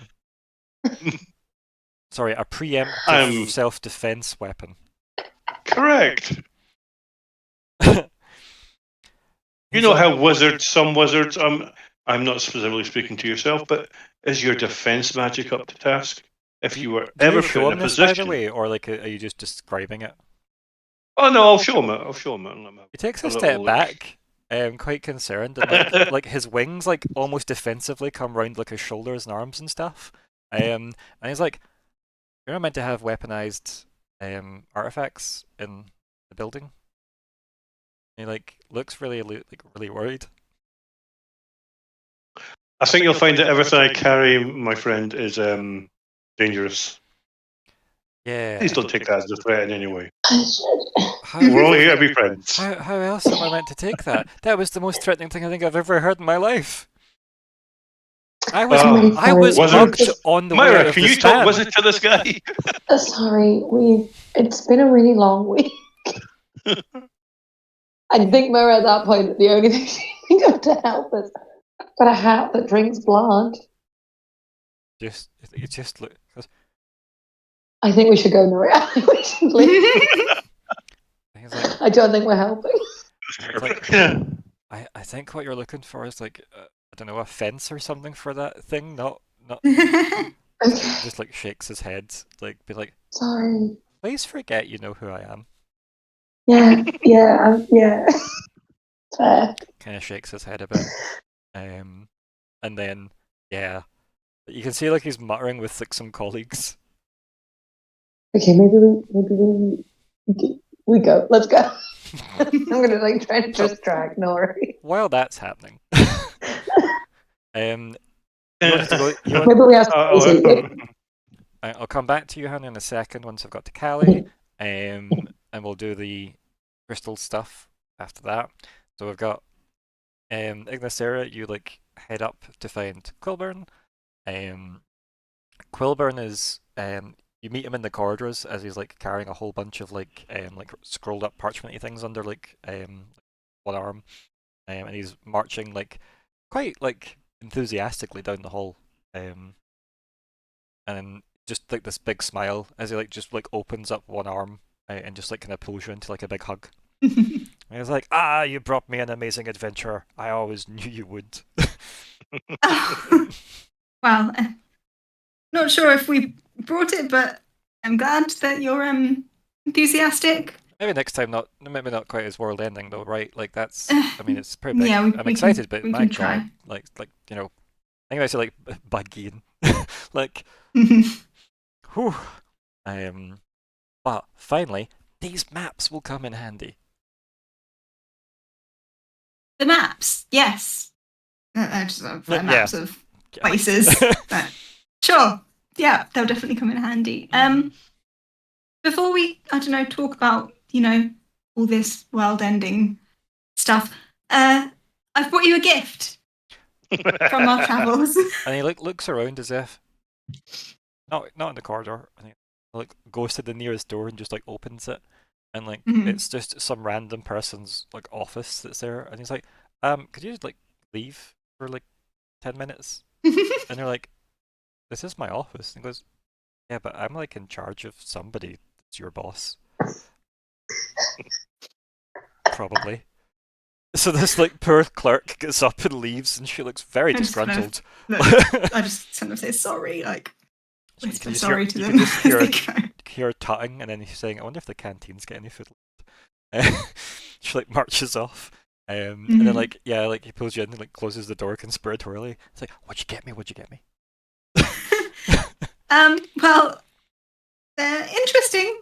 I think. Well, we got them on Dinosaur Island. How was the earrings? Island? How was the island? It earrings? was. Yeah, it was. Well, you know how it ended, but the beginning was interesting too. But did a little bit of shopping before everything blew up, and yes, there's some earrings that glow around pork. Takes them from you and like, looks right at them with like his eyes, kind of like massive like dragon predatorial eyes staring them through, and like they just go wide and goes, marvelous. I thought you might like them. He just like pulls you into like another embrace, like the wings all come round and stuff as well. And he's like, I really hope they're serving pork tomorrow. So you can test them. Just like nods, like well chuffed, like just like starts like trying to put them on. I suppose on to less happy news. I assume Gemble told you about everything that's happening. No, And he talks a Oh. lot, for somebody that's supposed to be dead. Like, he does talk a lot. he gave me that message, and I was like, all right, I'll go and let everybody know. And then he was like, no, but let me tell you more. And then he was on Mhm. for ages. He it was the first time I've met him, but yes, he does like to talk. I think he got his master's in the sound of his own voice. I'm just going to like chuckle and be like, no, I shouldn't laugh at myself. But yeah, you've got maps and things, so have you got any? Do you want to see them? And he gets Ideas very what we excited, should like, it's like do? this massive pile of maps. Yes, And you can tell he's sure. desperate to show somebody something. Show me the maps. And he like starts like laying it out, and it's just like a kind of crude map of like Cascade and Gian, and he's like, it's clearly just been drew over with like a quill, like all these like lines and equations and math structures overall, and he's like, this is what I've been doing to map magic. That sounds pretty interesting, really. Yeah, there's some schematics in here as well. I'll show you them later. They're a bit complicated now. I'd need to give you a couple hours pep talk on the fundamentals of the kind of monitoring spell. But had I been Grandmaster, I'd have implemented this by now. My plan was to just come in to dedicate all the Arcanatrix, outposts across Gian to just being monitoring stations for this, so that we could always make sure magic was harmonized and balanced. Nobody listened to me, and then that stupid sword, no offense, he looks down at his hip, got in the way of all that. And then I thought, well, I'm not just handing this to Gamble, he'll take the credit. Oh. I'm not sure that he would, but yes. He's like, oh, yeah, if he's a way of finding out another title that he can stick in front of Grand, like, Grandmaster isn't enough. It'd be Supreme Grandmaster of the Arcanatrix before you know it. Quite thing that he's came back from the dead. Obviously, I'm pleased for that, though.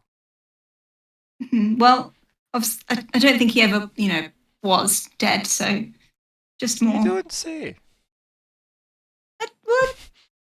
He gives you like a cheeky look he when he died. says that. Kind of look. Very good at confusing me, this man. Kind of just nods in agreement with that, yeah. I think these would definitely be really useful to exactly what's going on right now. No doubt. I mean, they're about 30 years out of date, but I'll update that. That's fine. That might be a good idea. I'm sure my friends can make a bit more of them than I can. I'm not too magically inclined, at least not learned.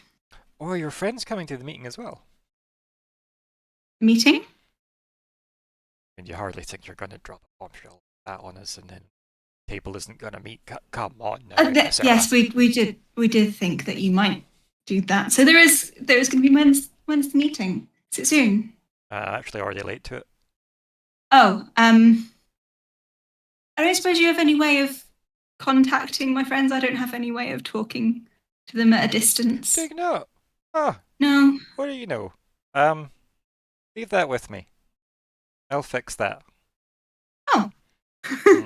I don't. He like pats like his sides. It's like, I don't have it on me now, but it's somewhere. Okay, in my office. Go to my office. You know where it is. Yeah. The door's in. You won't really walk in. He leans in, like whispers to you. You have to act like you don't want to go in, and as you're walking forward, go to open the door as if you're closing the door. Then think like you're falling backwards, okay? Doesn't make much sense. I didn't think it was going to make much sense, but nobody's managed to break into my office, might I add. Right. Okay, so just, if you do that and then go to my desk and look at the drawers on the left, but don't think about them.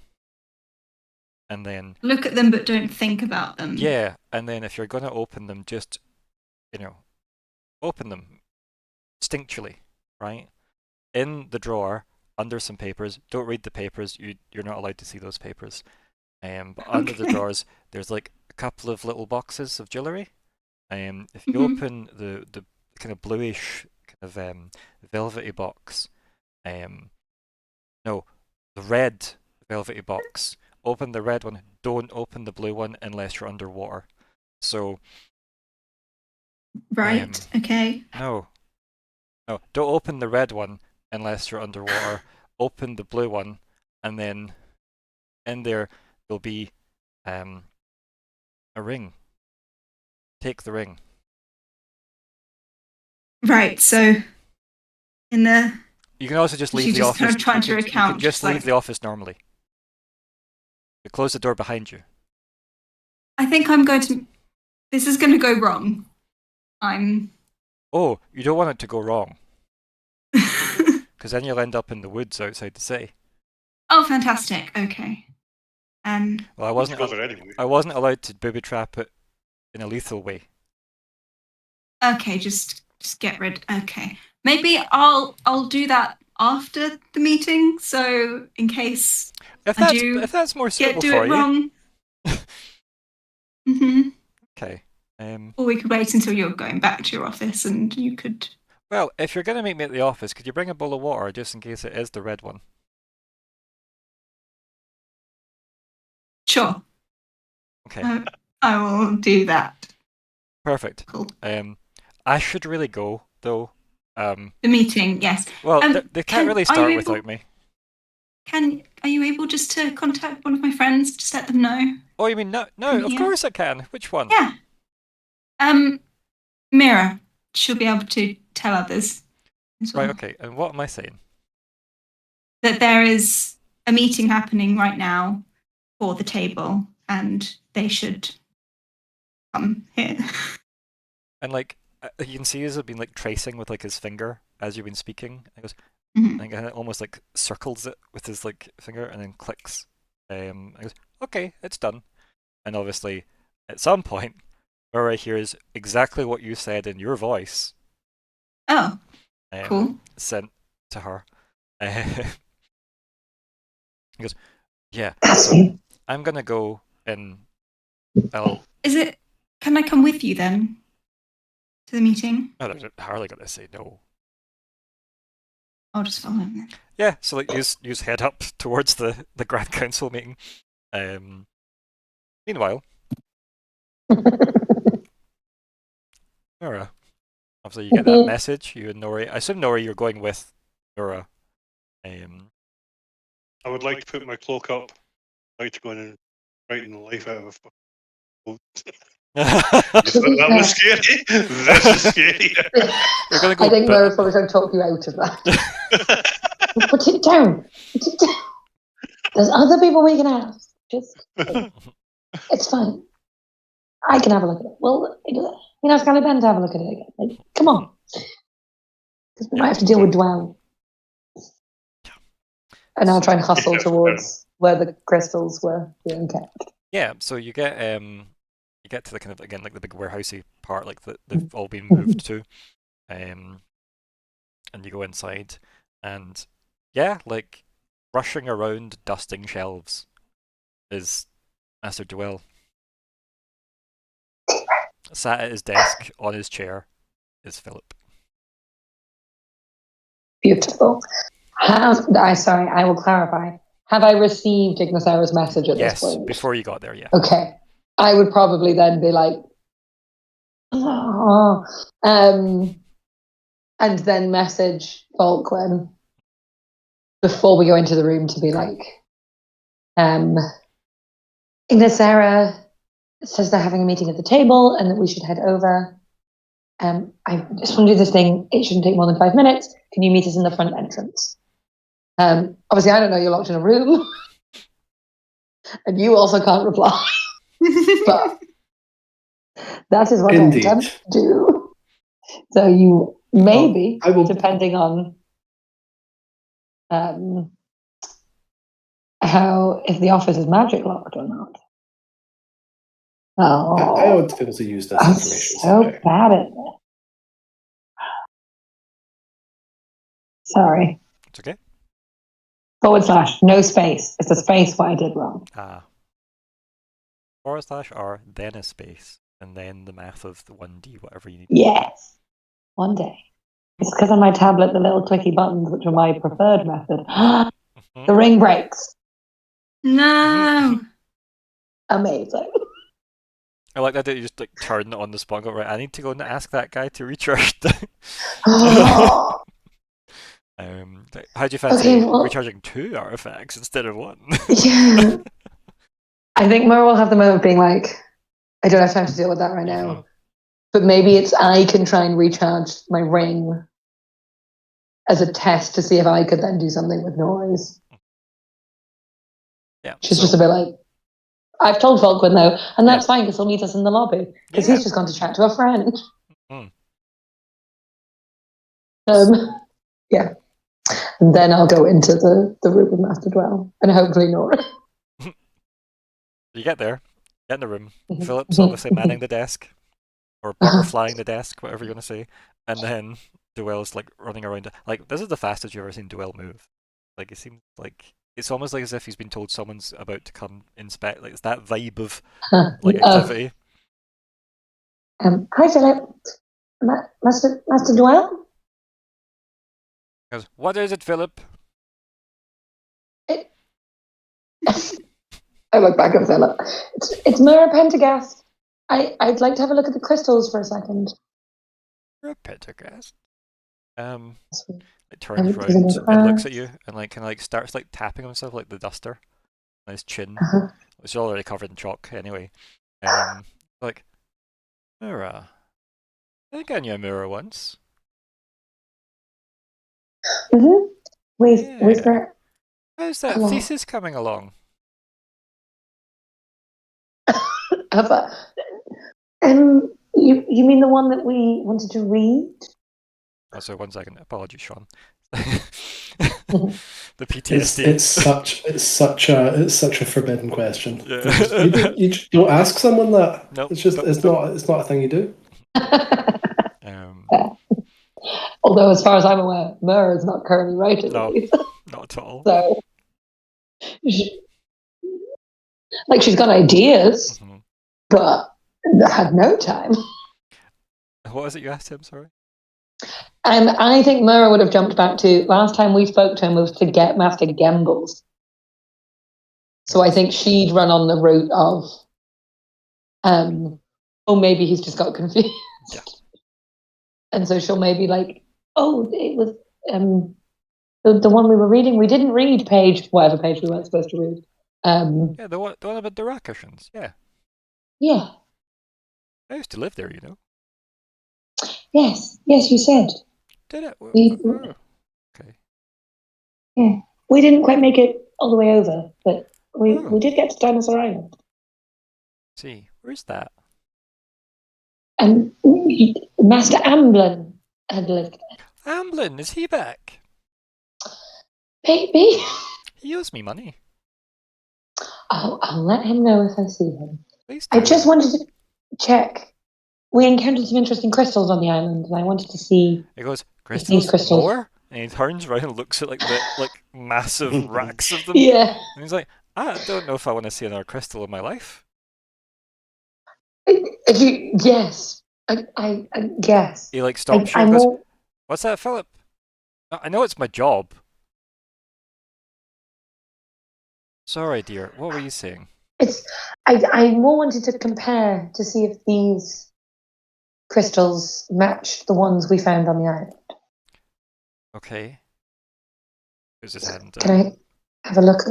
No, we weren't able to take them. Oh. Unstable magic risks. Yes. I used to teach a class on unstable magic.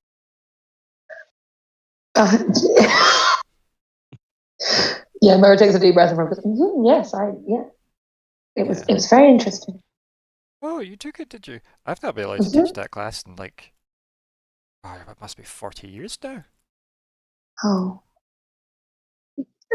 Okay. And Myr'ra's definitely like, I took our class. That could have been the one. Something about. What was it they said? I think somebody got injured. Oh. I'm sorry. That sounds terrible. I might be misremembering. Shame. Hmm. And stable magic does it is your area of expertise. Oh, Might be worth Kind of like talking. shakes his head. He goes, I mean, it was, yeah. Crystals. Choose a lane. And he just waves vaguely at the massive shelves. Yeah, I think we'll just go to whatever's closest. Yeah. Because again, they were all different colors, but they all have the same like like we scanned a couple and they all kind of Yeah. read the same. Yeah. So I think she knows that she doesn't need to like pay attention to color or like. Yeah. I think she just wants to now have a look, having seen these crystals on Dinosaur Island, and got close enough, and have that weird magic. She feels like she knows maybe enough to maybe see if they look like they could be similar. Do you want to give me some kind of, I guess, magic Yes. roll then for that, and we'll see how that translates.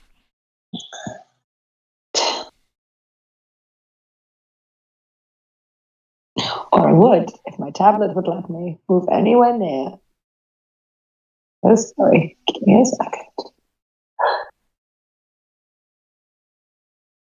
Oh no.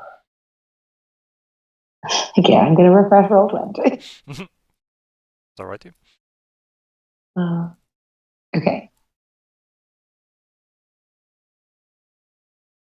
Let's get lucky. Right, I'm going to do a magic law roll. Yeah. I don't know the difficulty. Should I pull a Lockhart? I use 4 levels of F. Not quite a lot.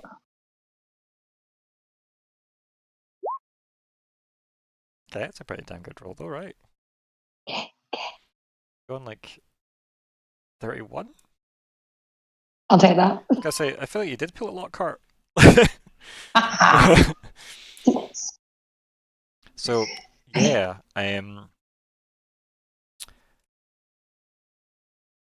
phrase the question so I know exactly what it is you're aiming for, right? Like, you're trying to work out if these crystals are, like, taken from the same kind caves, of or magic harmonizing amplification. Like, or do I feel like these crystals were mined from Dinosaur Island? Okay. Or have any connection to the crystal? Because, like, they could be a homing beacon. Like, we could use these crystals to find the other one. Like, if there is a connection, I want to know, and I want to Fair. know if I could utilize it.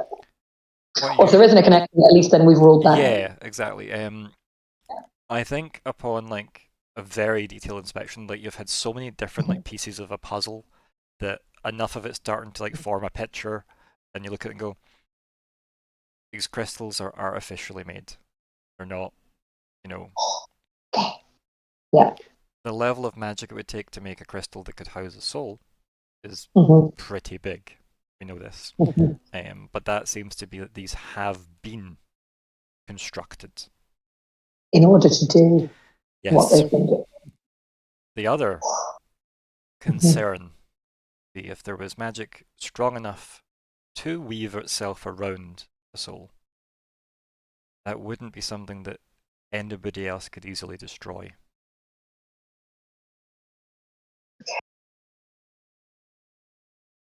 Very much like a can't, undo a dead man's spell type vibe. But we saw her crush them. So Modesta Lara released 2 of the souls just by her own hand. Yeah, and it was crushing. Yeah. And releasing the soul. So she said. But then we also know it wasn't like a soul per crystal. No. There were like a dozen souls spread roughly among thousands of crystals. Yeah. Yeah. Oh God.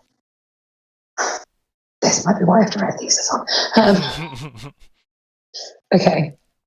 But like whether or not Dinosaur Island factors in any way, it seems unlikely. Yeah, it seems like that's a separate, or possibly like through doing research to make these. Yeah. There was some kind of connection that they found, that rather than having found Dinosaur Island and then, it's the opposite. You can completely expect that's like a very reasonable assumption is, A has led to B, but A is not B. You know. Yes. Yeah. Yeah. Okay. Hmm. And we all yeah. Like Okay. Duel like leans over your shoulder and is like, Mhm. find what you need. Adjusted. Yes. That's not exactly what I need, but more answers to more questions. What I think. questions? I guess I'll tell him. Like, she's like, as far as anybody goes, he does seem trustworthy in that. Who's he going to tell? Philip? Yeah. So who's going to believe him? Yeah. Just going to believe it. I think these were artificially created. Oh yeah. I don't think they're Most definitely. natural. Okay. Sure.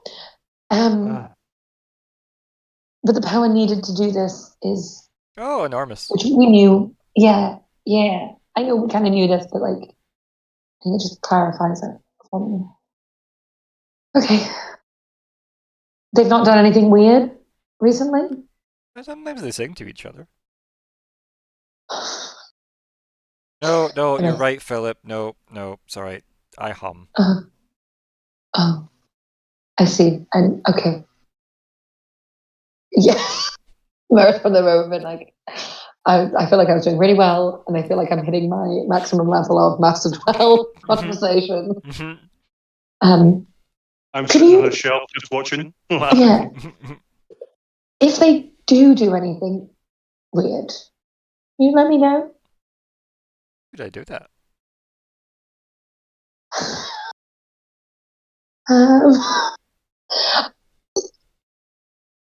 I'm sure. Tell anyone. Tell Helga. She'll let me know. Okay. Yeah. Right. I think me and her went on a picnic once. Yeah, she's great.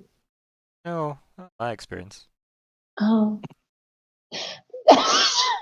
Yeah, lots of people say that. I think she's great. Yeah. I think Okay. you used to work in the archives, right? Mm-hmm. Yeah. I'm kind of regretting leaving. Yeah, no. I Yeah. I used to work in the archives. I did my apprenticeship in the archives. That's when they didn't lock away all the books we're not supposed to read. Oh. I'm gonna look at Philip. Yeah. That seems like that would have been a scary time to work. I kind of miss the quiet. To himself and goes, yeah. I mean, I don't really get to enjoy the quiet. Philip keeps me busy all day. Never shuts up either. Well, that's a shame.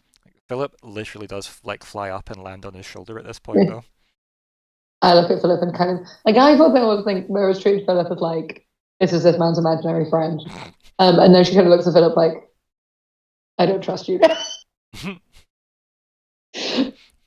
Like zooms in on the butterfly. Yeah, dun dun dun. You definitely don't want to zoom in on a butterfly's face, though. Definitely not. Yeah. Well, maybe we can all go on a picnic at some point. Oh no, that would be inappropriate, my dear. And like gestures like awkwardly. Yeah. No, you're right. Oh, Okay. Stick to books. Yes. Okay. Books don't break hearts. Yes, quite right, Philip. He just nods to his shoulder. Okay, all right, we're gonna go. Let's go. Okay. Well, I'll be here when you need me. Thank you. Okay, just like back to dusting shelves. That man confuses me. Come on, Falkwin's been Always meeting such an interesting conversation. Lockhart, wherever he is, lets whoever he's with know that KT is in town and has got wind that yous have caused more trouble and would love a chat. and that's where we go to break. Yeah. So yes. I timed that well. No, don't worry. Hey, you gotta pee. You gotta pee. Well, So yeah. we'll be back in about 10 minutes. Man's got to go, and man's got to and go. I will see you in 10 minutes. Oh. What did I miss briefly, or should we do that after? Do it afterwards. Don't worry. Cool. Cool. Mr. Amblin.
as I said, if he's talking, that's great.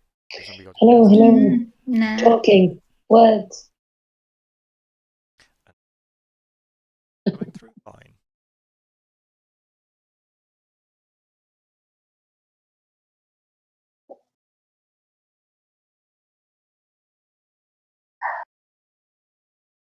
Right. Are we working? Are we alive? Are we out there?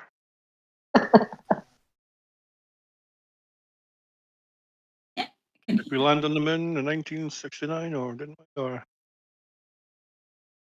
Perfect. Yep. Thank you very much. Whoa. Good hill. Part 2, Part 20, Part 4 of the Elves. 13, 25, Victor the GM. Here's players. Go, go, go. I'm Sean. I'm playing Falkwin, who's the mystical speaker who keeps a magic ally. That seems, yeah, it's fine. It's fine. It's fine. I feel like I should comment on that for some reason, but it's fine. It'll be fine. Keeps a questionable magic ally. Keeps 2 magic allies. Hi, I'm Kalli. I'm playing Ignysera, who is a dragon folk warrior who bears a halo of fire. Hey, I'm Hannah, and I'm playing Myr'ra Pentergast, a Helborn Adept who sheds her skin and finds best to dwell hard work. Hi, I'm Nori. I'm Chris. I'm playing Nori, a half-elven explorer who likes to infiltrate, whose powers of persuasion has failed him tonight, and Dragonkin, who I'm gonna go visit later. Dark. No, we're going to leave them alone. That person. Maybe bake them Oh. muffins and send them apology letters. Delicious crime muffins. Yes. I promise. I know we sounded really suspicious, but I promise we weren't committing a crime, except that one that we did admit to and kind of got accused of. But like, it's fine because we did it for good reason. Like the biggest crime that you could ever do ever. That's fine. Him on his way back to like his dorm's gonna like stumble over one of those old wanted posters of you guys, be like, wait a minute, that was those people. Wanted for the iron laws. Yeah. Oh, amazing. Doesn't mention theft though. So true, so true. Yeah, right. Obviously, principle of the thing. Anyway. Where were we?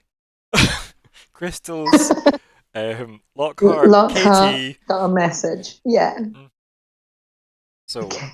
I think you can all assume that I think these are all going to attempt to try and meet up somewhere. Yes. The problem is that I think the meetup place was meant to be the meeting that Ignysera's in, I assume. Mm-hmm. But there's obviously someone missing group. Yeah, so you've obviously noticed the absence of Lockhart. Not Lockhart, that's by default, sorry, Falkwin. My filing system in my head must just be speakers, names, speakers. And for some reason, I think it must be an order of rated. Because it's not an alphabetical order, that's for sure. But yes, so you're missing Falkwin. What to do? And also, while you're having that thought, Falkwin, you've been locked in this room for like 15 minutes. Like, what's the plan? Well, let's say 10 minutes so far, right? Because, I guess I should be back in 15. Locked in here for 10 minutes. I just kind of say to Aluben, like, well, I might have stuck my foot in it this time. It's okay, I'm getting used to that. I mean, that how can we play this? Well, that door wouldn't stop you.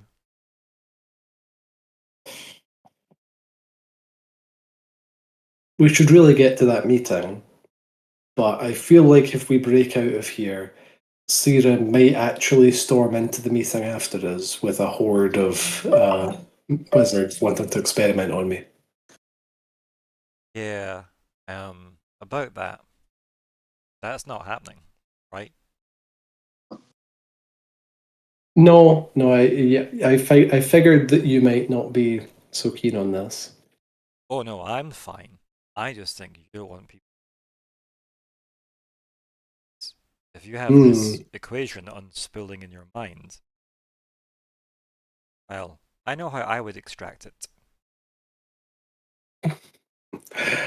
I'm sure my colleagues are kinder than that. Really value your life over the potential lives the Aberdac equation could save? I don't think they think so utilitarianly. Is that the word? Anyway, Let us both, for your sake, hope that is the case. I think they'd be willing to try a more slow and delicate approach. At first. I would hope. I'm kind of having a private thought of, well, I know what I think needs to happen for the Aberdac equation to unfold neatly. And Alabama certainly wouldn't enjoy that. Oh God, is this the time to bring this up? Why not? You've got at least 5 minutes. Sure, yeah. Hey, Alu, there's something I've been turning over in my head for a little while now. Wasn't really sure when or how to bring it up. See? The creepy Aberdac child mentioned something while you were unconscious when it saved me from the posy explosion. Okay. It doesn't seem to be a fan of you. Why does it have an opinion on anything? Equation. I don't know. It seems somehow sentient, but it at the very least, it seems to think that I'll never be able to understand it as long as both of you are sharing my head. How curious. I have read many, well, centuries ago now, many, for now, I have read about living spells.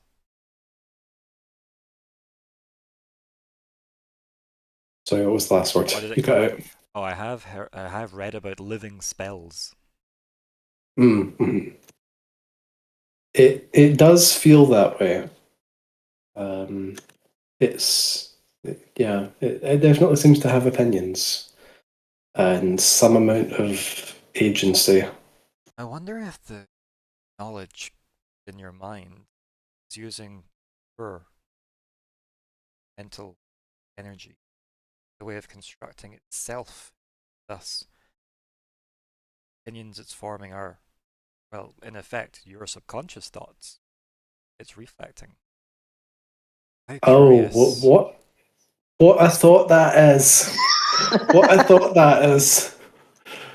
Oh my. Said it wasn't a fan of me. Eh? It's she's quite like playful. You are the honestly. creepy child. It didn't mince its words. It used the word parasite. She laughs melodically. Like, oh really? And yet it's the one that takes up space in your mind. I am not in your mind. That's true. Alabama is on my wrist. Yeah. Curious. I wonder why I would wish you to. I was a threat in such a way.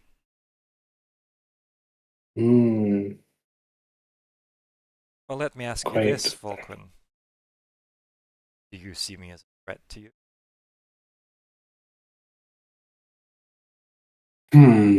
Well, we can work up to that. So she the laughs way again. the way it put it was that you only take and don't give. That you're a drain on my life force.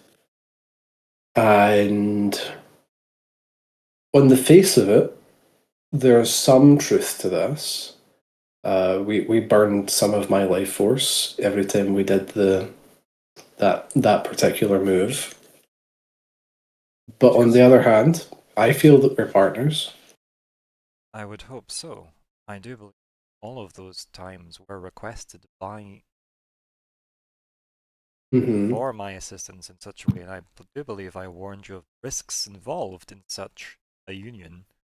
And I do believe mhm. each of those was to serve your agenda in the immediate to avoid peril. Indeed. But on the other hand, are we friends? She kind of laughs You again, but mentioned Maya. so this laugh sounds completely different to the other ones, right? As if the other one was just almost whimsical. This one like seems to have caught her, and she kind of laughs and she goes, "Huh, Falkwin, it is quite difficult to see of having a friend, given what I've been through. Mm, I was mm, exiled by my entire species, and yes, unfortunately, when we began our journey together, you were a convenience, a curiosity to me, as I am to you. But I would say our bond has grown, our trust with each other. Our union not be capable of have managed together if it wasn't for the trust we share." indeed. There, there's always been some amount of transaction in our relationship. You give me power, I give you some amount of agency in the world that you wouldn't have normally with your incorporeal being bound to this. I'll have to admit it is quite a concern, but if our journey is coming to, I would rather you broke up with me sooner rather than later. Child chuckles again. Where do you see our journey going? Do you still harbour the same ambitions? She like gives you like a serious look, like her eyes narrow a bit. She goes, "My plan has never changed. Nothing that we have experienced together will change my ambition. I will Hmm. become a god. And it is entirely up to you if you wish to be the first amongst my favour." Hmm. And what would that mean for me? I At the moment, you're bound to this bracer, but I'm assuming at some point you would like to ascend beyond. well, in the last 400 of my goals, my endeavours, you have brought me the closest. I hope that conveys the value I have in you. Mhm. You have concerns about my goals? Well, Not think me yeah. worthy of godhood. Oh, I don't think I'm able to judge anyone as being worthy of godhood or not. I don't know, you're judging me a lot right now. Maybe it's Falcon's turn to laugh there. Yeah. She Like, is being playful with this, right? Like, yeah. she's quite comfortable with the dynamic you guys have. I think that's what you're learning here is that, Hmm. and Chaz said, like, she wouldn't have got this far without you. Like, Hmm. 400 years, and then, like, getting to you has got her extra steps forward because you Hmm. trusted her to get her these extra steps. Um,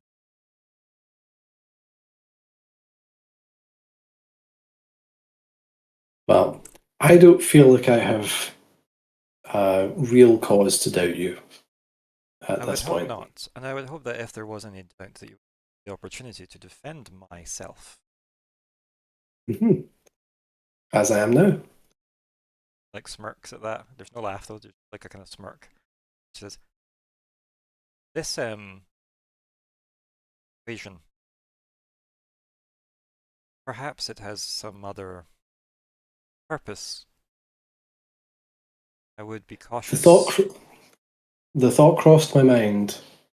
It, well, it was placed in me by Brannon L, so we can think of it as an extension of his will in some way. If it has an agenda, then it's because he imposed that.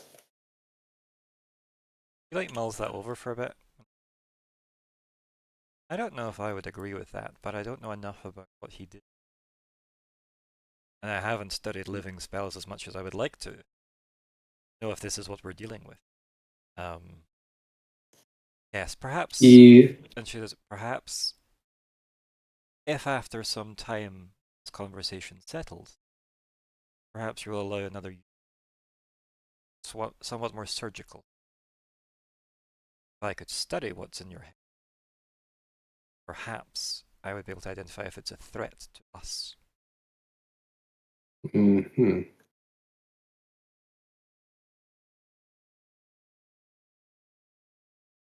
And then Syrah returns. Mm. Okay, yeah. Like, rushes the door open as quickly as she can, like fumbling the keys. Oh, good, you didn't leave. So, Gamble's alive. Oh, I said that. The world's gonna blow up. Yeah, you rushed out before I could get to that part. You knew? Yes. Right. It was our team that discovered this. It screws up her face like she's just, like, you've soured her whole day. You specifically have soured her whole day. She goes, okay, anyway, so, spoke to friends of mine, very, very briefly, was busy, but he's going to examine you, this other mess you're in. It's non-invasive, like, already is defensive about it. So, you're good, yeah? You look tense. Just to be clear, why would you like me examined exactly? Why wouldn't you? That's not an answer. It's a perfectly valid question, though. As a counterpoint, you have something in your head that gestures with her hands because she doesn't really know how to articulate it. And you don't want somebody that's actually trained in this to give you some kind of reassurance that maybe you're okay, or maybe that you're not okay and you maybe have some kind of weird space parasite in your brain that's going to explode and kill us all? Well, it's hard to argue with that. But Well, good, because he's going to be here in like 5 minutes. I'm really tempted to just let this go ahead. Because I actually can't think of a really strong reason why Falkwin would be opposed to it. That's fair. Like his faith in Aluben is reaffirmed to some sense, but also a little shaken. Like I think he feels more that it's back to being a bit transactional, like a partnership rather than a friendship, like a business partnership. On the plus side, though, you did get reminded that she doesn't live in you. She's here, yeah, on the bracer. Because she interacts mentally doesn't mean dead. Yeah, which does seriously call into question the Abby. Abby's logic suddenly doesn't make as much sense. Yeah. So you're happy to wait with Syrah for these 5 minutes until turns up? Yeah, I think I am. No, good. So yeah, we're going to stick with you because 5 minutes later, there's no knock at the door, just somebody walks in and very quickly closes the door behind them, and then turns around, and Master Duell's there with Philip. Oh God! Oh God! He shuffles over there and he takes Philip off of his shoulder, holds him out as if to examine you. Walks up and he goes, "This is the one, right?" And he addresses Syrah. They're like, "That's okay. He also can speak." Are you sure this is a good idea, Syrah? And then he answers and goes, "I told you this was a terrible idea, but Philip insisted."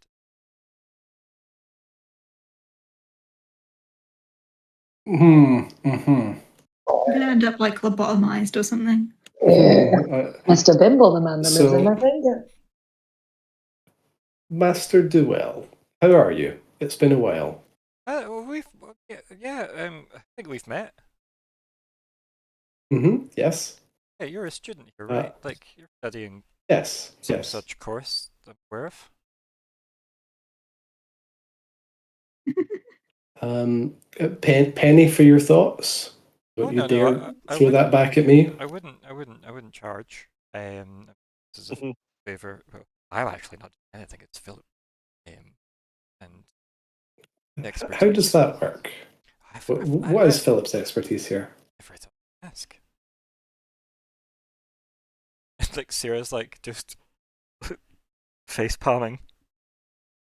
She's like, so rather than her hand is on your shoulder though, what? like it's like a reassuring like grip on your shoulder as she's face palming. Mm-hmm. It's like, I know this is painful, but please stick with it. And then Duel's like, well, perhaps, and he like goes to like her desk and like pushes some stuff just out the way. Goes, well, hop up on the desk, boy. Oh, this can only end badly. Just hang on a second. Just talk me through it. What do you think you're here for? Just so that I know that we're on the same page. Oh, I'm here for moral support for Philip. What do you believe Philip is here for? Philip's going to examine you. For what? That's what we're going to find out. Sarah said there's things going on in your brain, and I said that should be the case for every student. And Philip is an expert in these matters? So he tells me. Oh, okay. I guess I'll go with it. I hop up on the table. I don't quite lie down. I'm still kind of... There isn't also enough room. It's like just like a desk a teacher would have, and he's only like pushed everything over one half of it. So you sit up on the desk, and then he goes, "Well, Philip, now would be the best time." You know, and then like Philip flies over and just like sits on your head. And then like Duel just like starts idling Sarah and stuff. You hear the Gimble's alive? Yes, I heard. Yes, death isn't quite same as what it used to be. Like rules are changing. Hard to keep up.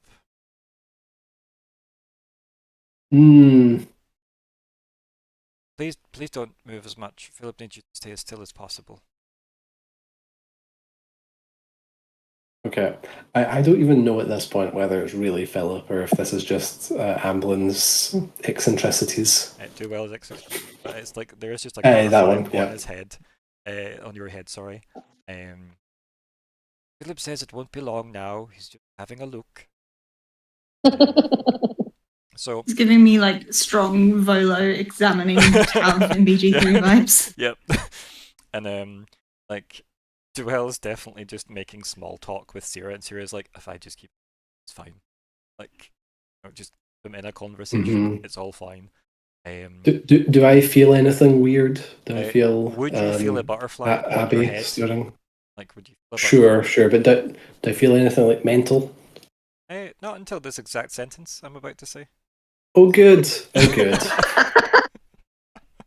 Wonderful. So yeah,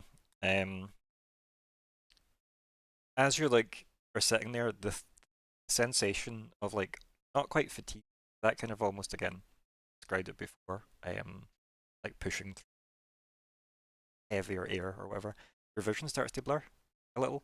Not massively, just like a bit of a haze.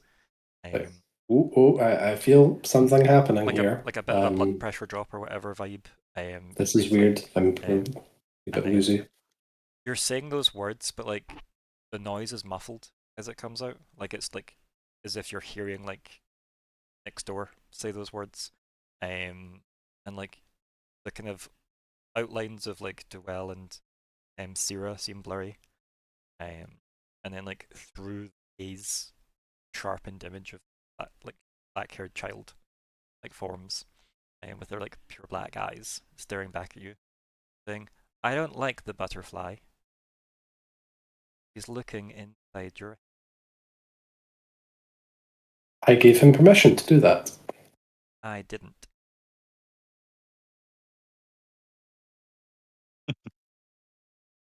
Are we sharing in such an equal way now? No. But you want me to be more in control. Otherwise, Oh, I do I? want to understand me. Does understanding you involve you taking over me? Well, you would be me. I would be you. You would be better.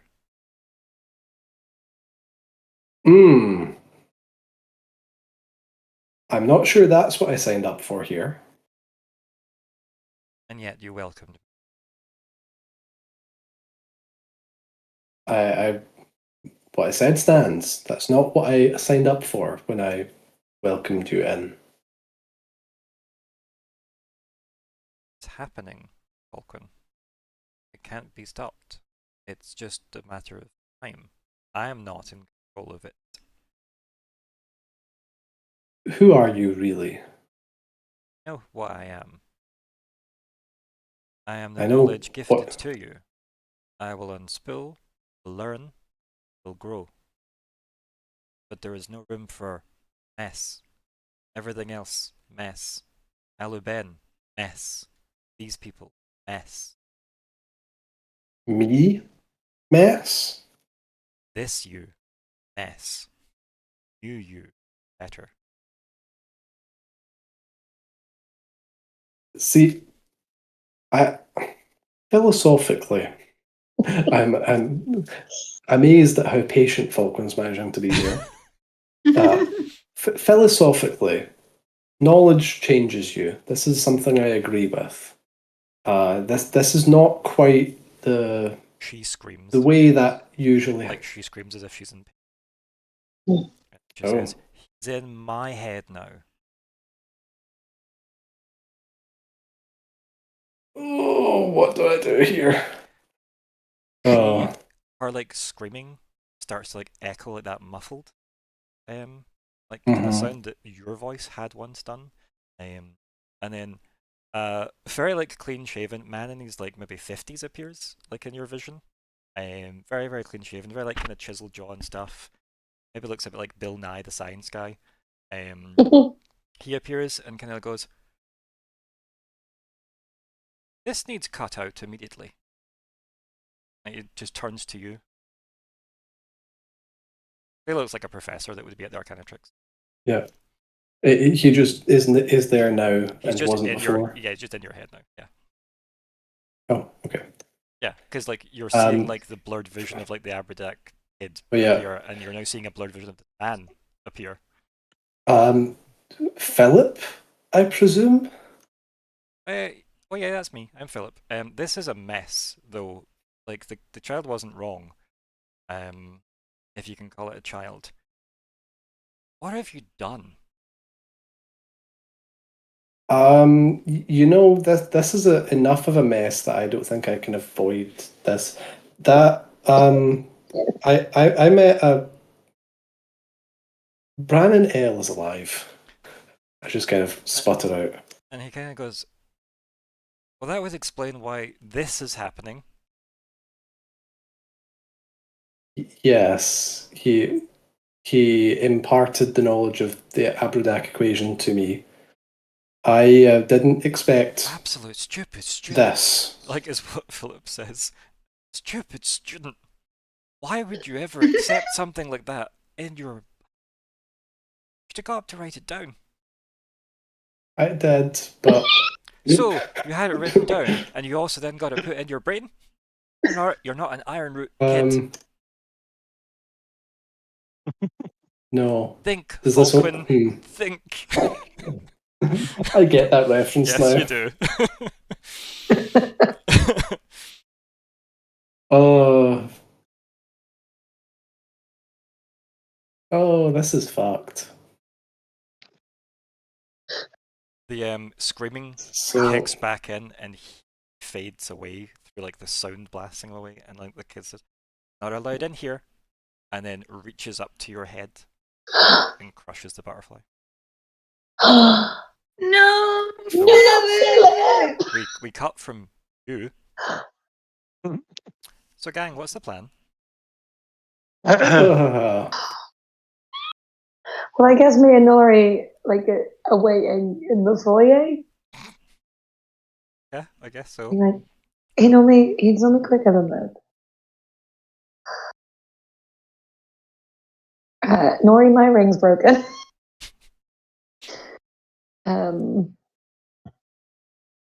We can message Ignysera, see how the meeting's going. We've now got a tea in town. We message him and tell him where we are. Or we could just go and find Falkwin. Arjun? What's keeping him? Barge into the meeting, we're invited. Yeah, just leave a message here saying we've gone to the meeting, catch up whenever you're done with Sierra. Does Falkwin need another message in the set? Yeah, he knows where we're going. I know, like, But we don't know any of that, so. yeah. As far as we know, he knows where we're going when he's now late. So I think Myr'ra probably would leave a note at reception saying, we've headed across town. Catch up when you can. Hope everything's going well with Sierra. Like chill. She doesn't know anything's wrong. Yep. Yeah, she's just like, they're probably just catching up. They're probably really excited about the equation. They might already be in there. Yeah, he might have gone before us. Like maybe he finished really quickly. Yeah, so we head across to big main building. Are you messaging Katie? Either of you? Well, because I think Nori was going to, right? Like what you asked, who had the connection, and it's between Lockheart and Nori. Yeah. Or probably more. I'll send Katie a message, tell him that we're heading to the main council chamber. We'll catch up as soon as possible. You got a reply saying, "Splendid. I'll walk that way myself." Sorry. Yeah. And then you don't even get to like the courtyard outside the like council building. And obviously you've got and Sarithain. Katie's there with his parasol. Sarithain standing dutifully by his side. And like just Katie smiling very pleasedly at the group. And Hi, gentlemen. Like just eyes forward, just keep on walking by Sarithain. Yep. Yes, we were quite pleasantly surprised to hear that you spotted in the city. Figured heard from you by now, given he looks around like maybe we should talk a bit more privately. Just have a room inside somewhere we can talk, or the back room of a pub. I look at Nori and like, I think we still have. I don't know. Do we still have access to that room? That we can probably ask. He's head into the building, and yeah, they follow and get some odd looks, obviously, from some people, but you find somewhere and like to. What you don't know is it's that same women's office. Poor lady. Yeah, she's still at the canteen of it. So you find that office. Katie just looks at dusting it. Could have better. Yeah, irritate my nose all day. Oh, maybe it's propriety that you can't have your secrets. I look around like a generic. I'm like, it's probably fine. It's probably she just doesn't dust. So what's been happening? A lot of bustle. Yeah, we were going to. I'm going to hold up my like broken ring, like whatever symbol there is that doesn't work. Question. Okay, question for Hannah. Is it also the same hand? Is it the same hand? Yeah. No, because again, no one's noticed that. Like she would definitely at this point be like, no one has noticed that at any point. Immediately, Sarithain steps forward and takes your hand, just so you can't pull it away. And says, Where did you get this ring? I'm gonna gesture again because no one the one from Burr maybe like it was from Burr. Like we all. And like, and then I'm going to pause. I was gonna say, Yeah. obviously, like the kind of like the profile of the helmet is clearly looking at the ring, and as soon as you start to like bullshit, like it immediately moves to you, like quite sharply, as if he's like moved his gaze from the ring to you. Oh, you mean? And I'm going to point at the Branonell ring. You mean this one? This is forged by iron root hands. I'm going to look at Nori. Like, at this point, yeah. Choice have you got? Yes. So backtracking slightly, we met Branonell. And then there is like a very visible body language shift from Sarithian, and like even KT's face like darts to like Sarithian, and then there's what words carefully.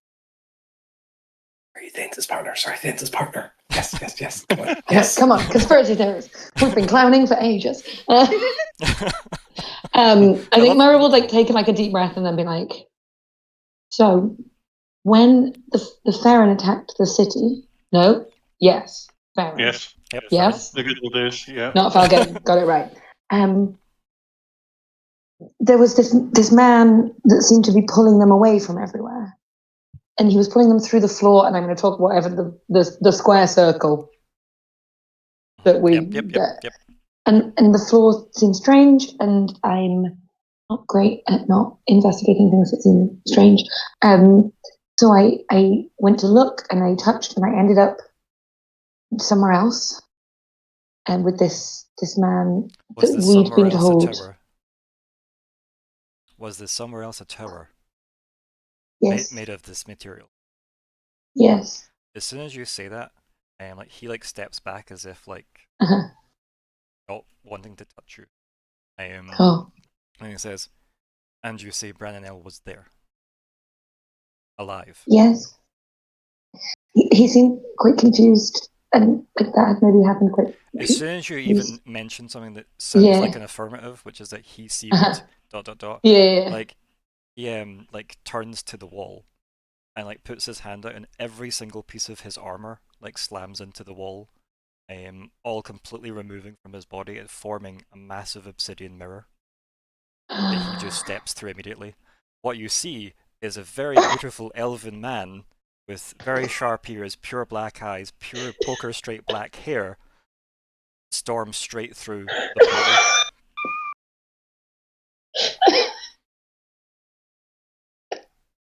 Do you go with him? Probably. Nori? We've established I'm not great at not touching shiny things. Nori, you going with him? I've got a meeting to go to. Of course I'm going through the portal. Come on, Nori. We'll get the Dragonborn later. meaning the mean one that we terrified. Obviously not. The lovely Ignysera who we definitely would have taken with us. So yeah, and then Katie's left in that room staring at this program. Like, I guess I go too. Like, just looks around, but he doesn't necessarily step through. We then have the other side of it, where you step through the black void, kind of like you've been through the portal before. Like you know what kind of like traveling through the obsidian mirror feels like. It's a bit discombobulating, and like you head through, and like it's Siri Thane like clearly like searching this tower, and he screams for Branonell, who like fairly swiftly appears, in like his armor clad white stained hair with his black tips, etc. And you just hear Siri Thane say, "Summer storm, we're alive." And then like Branonell has a tear in his eye, like his like gold, his like sparkly like starfield eyes, and like brimming with the obviously everything he's got. Like you see like the tear kind of go back, and it's like, and he says, "Daybreak, we're alive," and then they immediately embrace each other. in this beautiful, kind of, magical moment, seemingly as if all colour fades from the room and focuses solely on them, the camera cuts to outside the tower, above the storm. All colour has faded, and a massive column of golden light at an angle strikes straight through the tower. As it does, Brananel immediately pushes Cirithane back, every piece of his armour uncoupling and wrapping around Cirithane, forcing all of you very violently back through the portal. The portal immediately shatters, and you just get slammed through there before, poor Katie could step through. And we cut back to the tower in rubble. We then cut to a very graceful looking hand touching a crystal surface, and just the words of the Solar Emperor saying, "Thank you, Your Majesty." And that's the end of Arc 4. Oh goodness. So we're just going to call it a session. I was ready to say, as soon as you said the golden beam of light smashes through, I was ready to say, okay, fuck, we're sharpening our knives. Modestellara's head will be That's mounted on a exactly spike. what I was thinking. But Modestellara had just got her way. No. So, oh my goodness. So what do you want to call the session? Tragic. Oh, it's so tragic. Oh.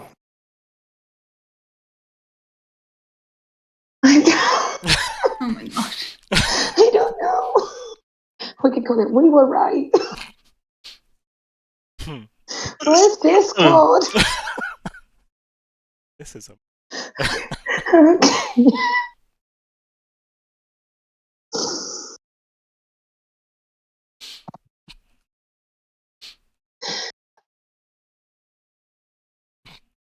I don't know. No. Yeah.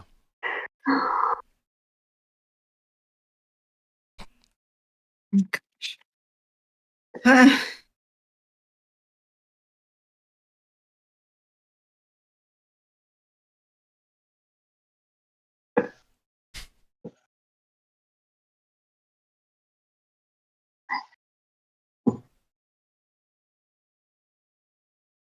Oh, yeah.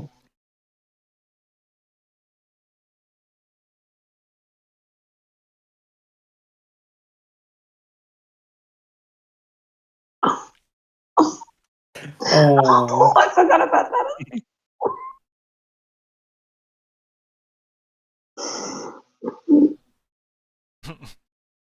That is mean, Victor. That's very mean. It was, I have to admit, but it's poignant. So far we've got This Is a Mess, When Conversation Fails, Living Spells, Bye Bye Butterfly, Brananel Lives, Conspiracy, Vindication. It needed the gift. Yes, 100%. That's fine. If I could make that GIF the title just as an actual embedded. Be amazing. Oh. Like a moment.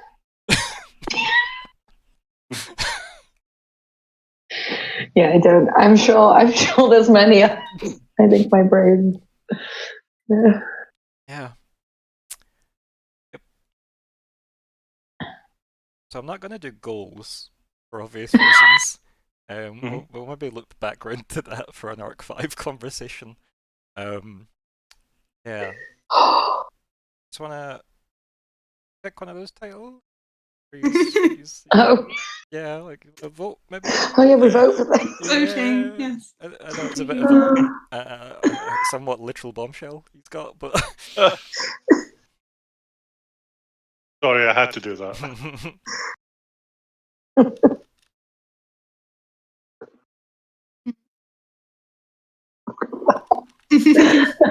Yeah, it's just everything.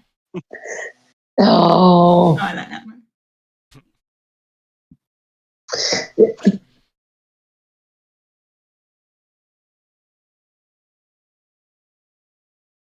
There we go. Oh, we got one. Bye. I do feel very vindicated, though. I called this for something. Well, why don't we have a chat about that, shall we? Right. So, I'm gonna do individual wrap-up chats, but then we're gonna do a group talks, I think. So let's just go across the way my screen works. So, Falkwin, do you want to start us off? Wrap-up chat. The mind games you play with me. Aluben, the Abradak kid. Oh yeah, mind games would have been a good name for this one as well. But like, going all the way back to that, like, the head examining Philip, but then Philip's dead, and the Abradak cred, and then oh my god, it's an eldritch horror, and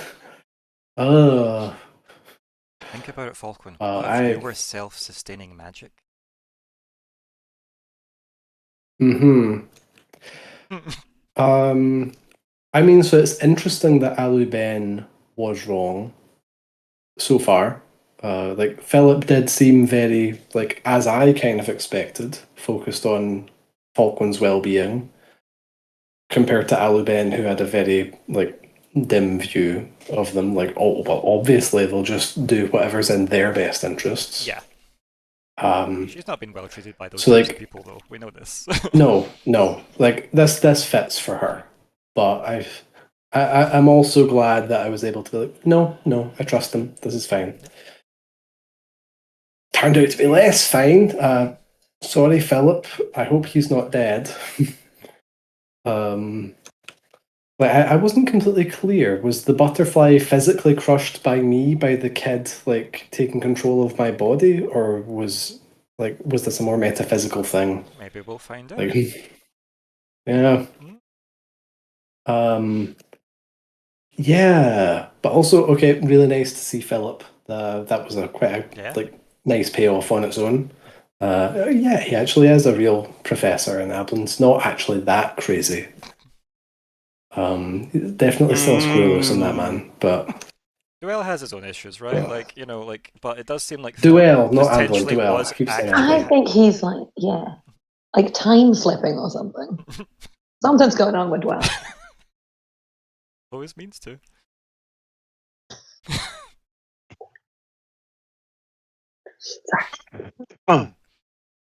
And then, yeah, sorry, thing.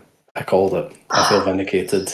But then the Solar Emperor, it makes me wonder. It makes me wonder, what if we had gone to Cairo first?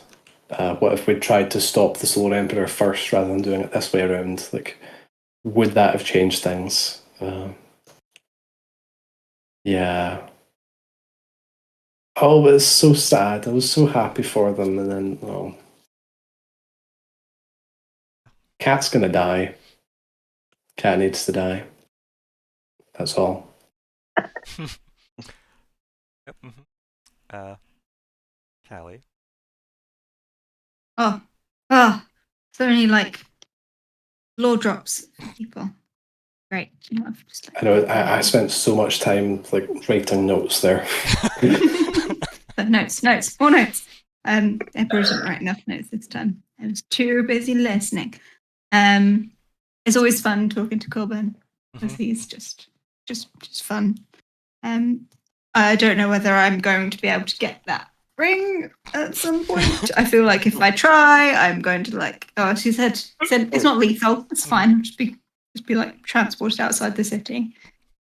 I don't know if I believe him. I feel like he might have done something else that he's forgotten about. Whatever happens is very funny. Yeah, it'll be fun. Whatever happens, it'll be fun.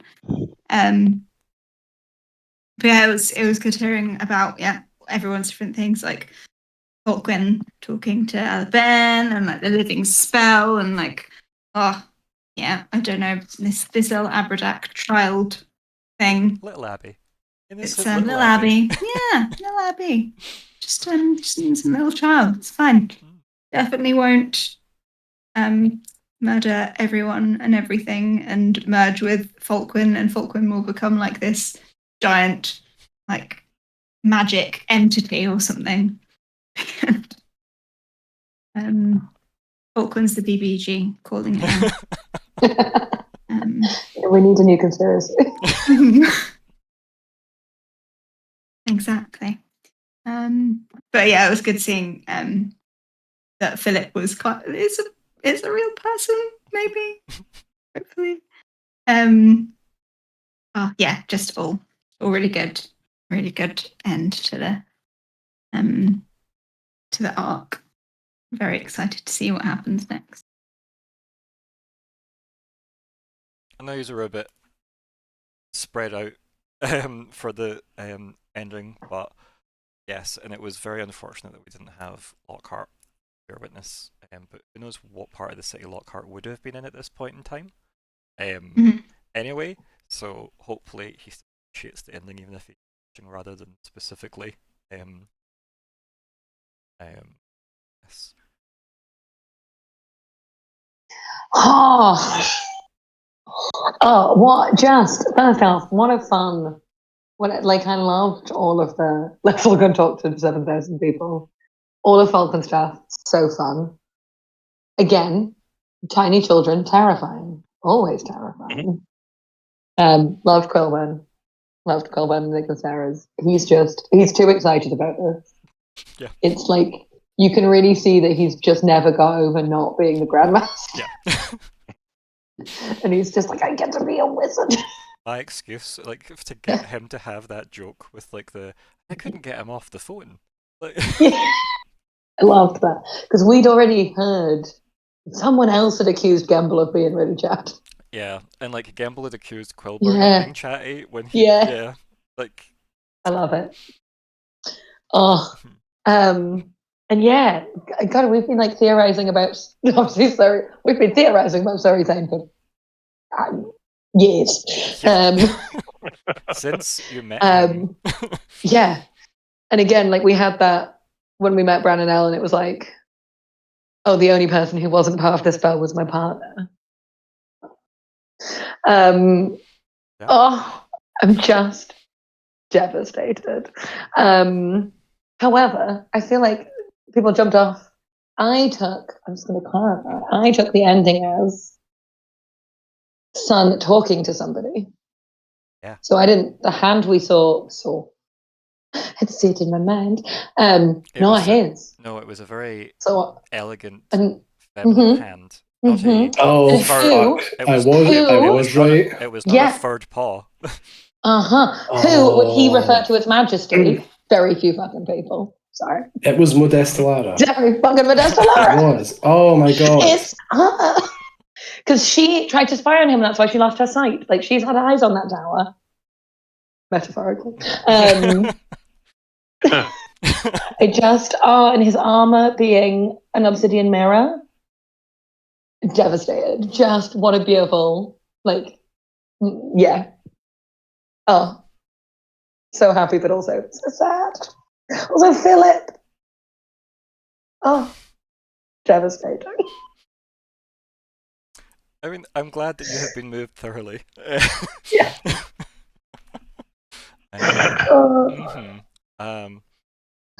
Nori.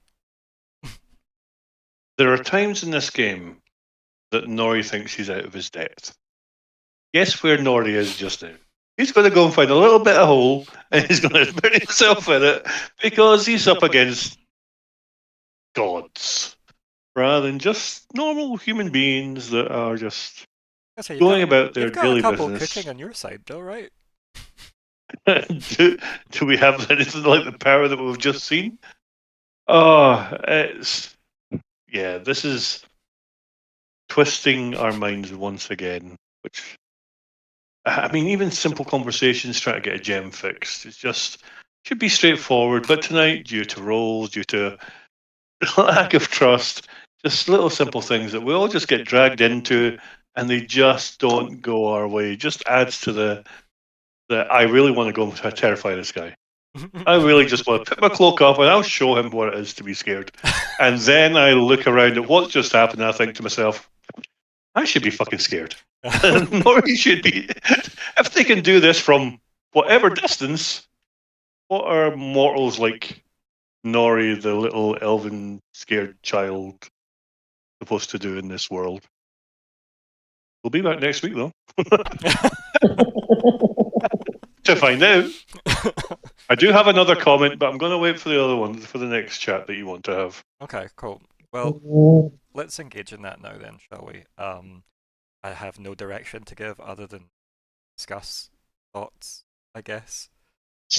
You killed a dog in series 1 and now you're doing this to us. That's what I want to talk about. Oh, again, shows how much we care about these imaginary people in all our minds. Oh, maybe he's not dead. Maybe he's fine. He's really powerful. Maybe he's just on the moon now. You obviously see it coming. I hope Modesta was manipulated into this. Because if she wasn't, she's gonna die. We're gonna kill her. I worry that it's all been like she's so like again completely fairly. The Fae killed her parents.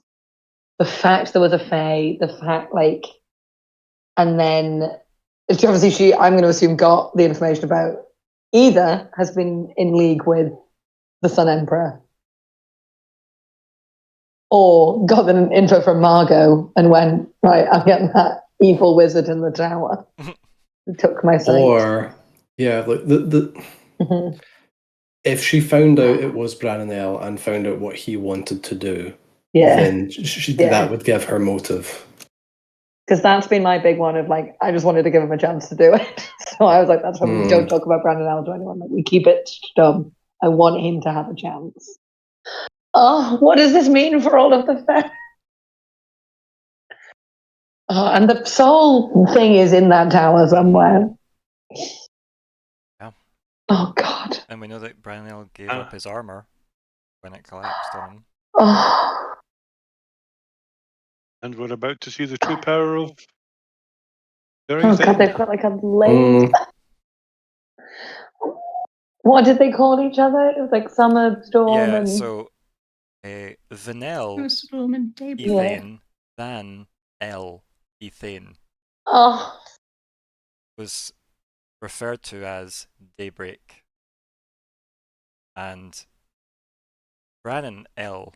Ironroot referred to as Summer Storm by Van El. And now Van El Ethane is the last of the Summer Elves. Summer. It's the title of the arc. Oh my God. Oh, just wow.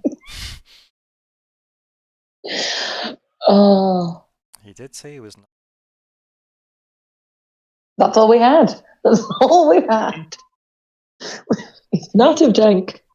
We didn't think he was Helborn. So, conspiracy board. Modesta Laris moved to the middle. Yeah. It's just the sort of big, like, red circles around her face. Lots of question marks, like, kill? Not kill. Which should it be? Oh. All the colour leaving is interesting. Because that's normally a Fae thing. Isn't it? All the colour draining out of somewhere. That's where just to open up the conspiracy board.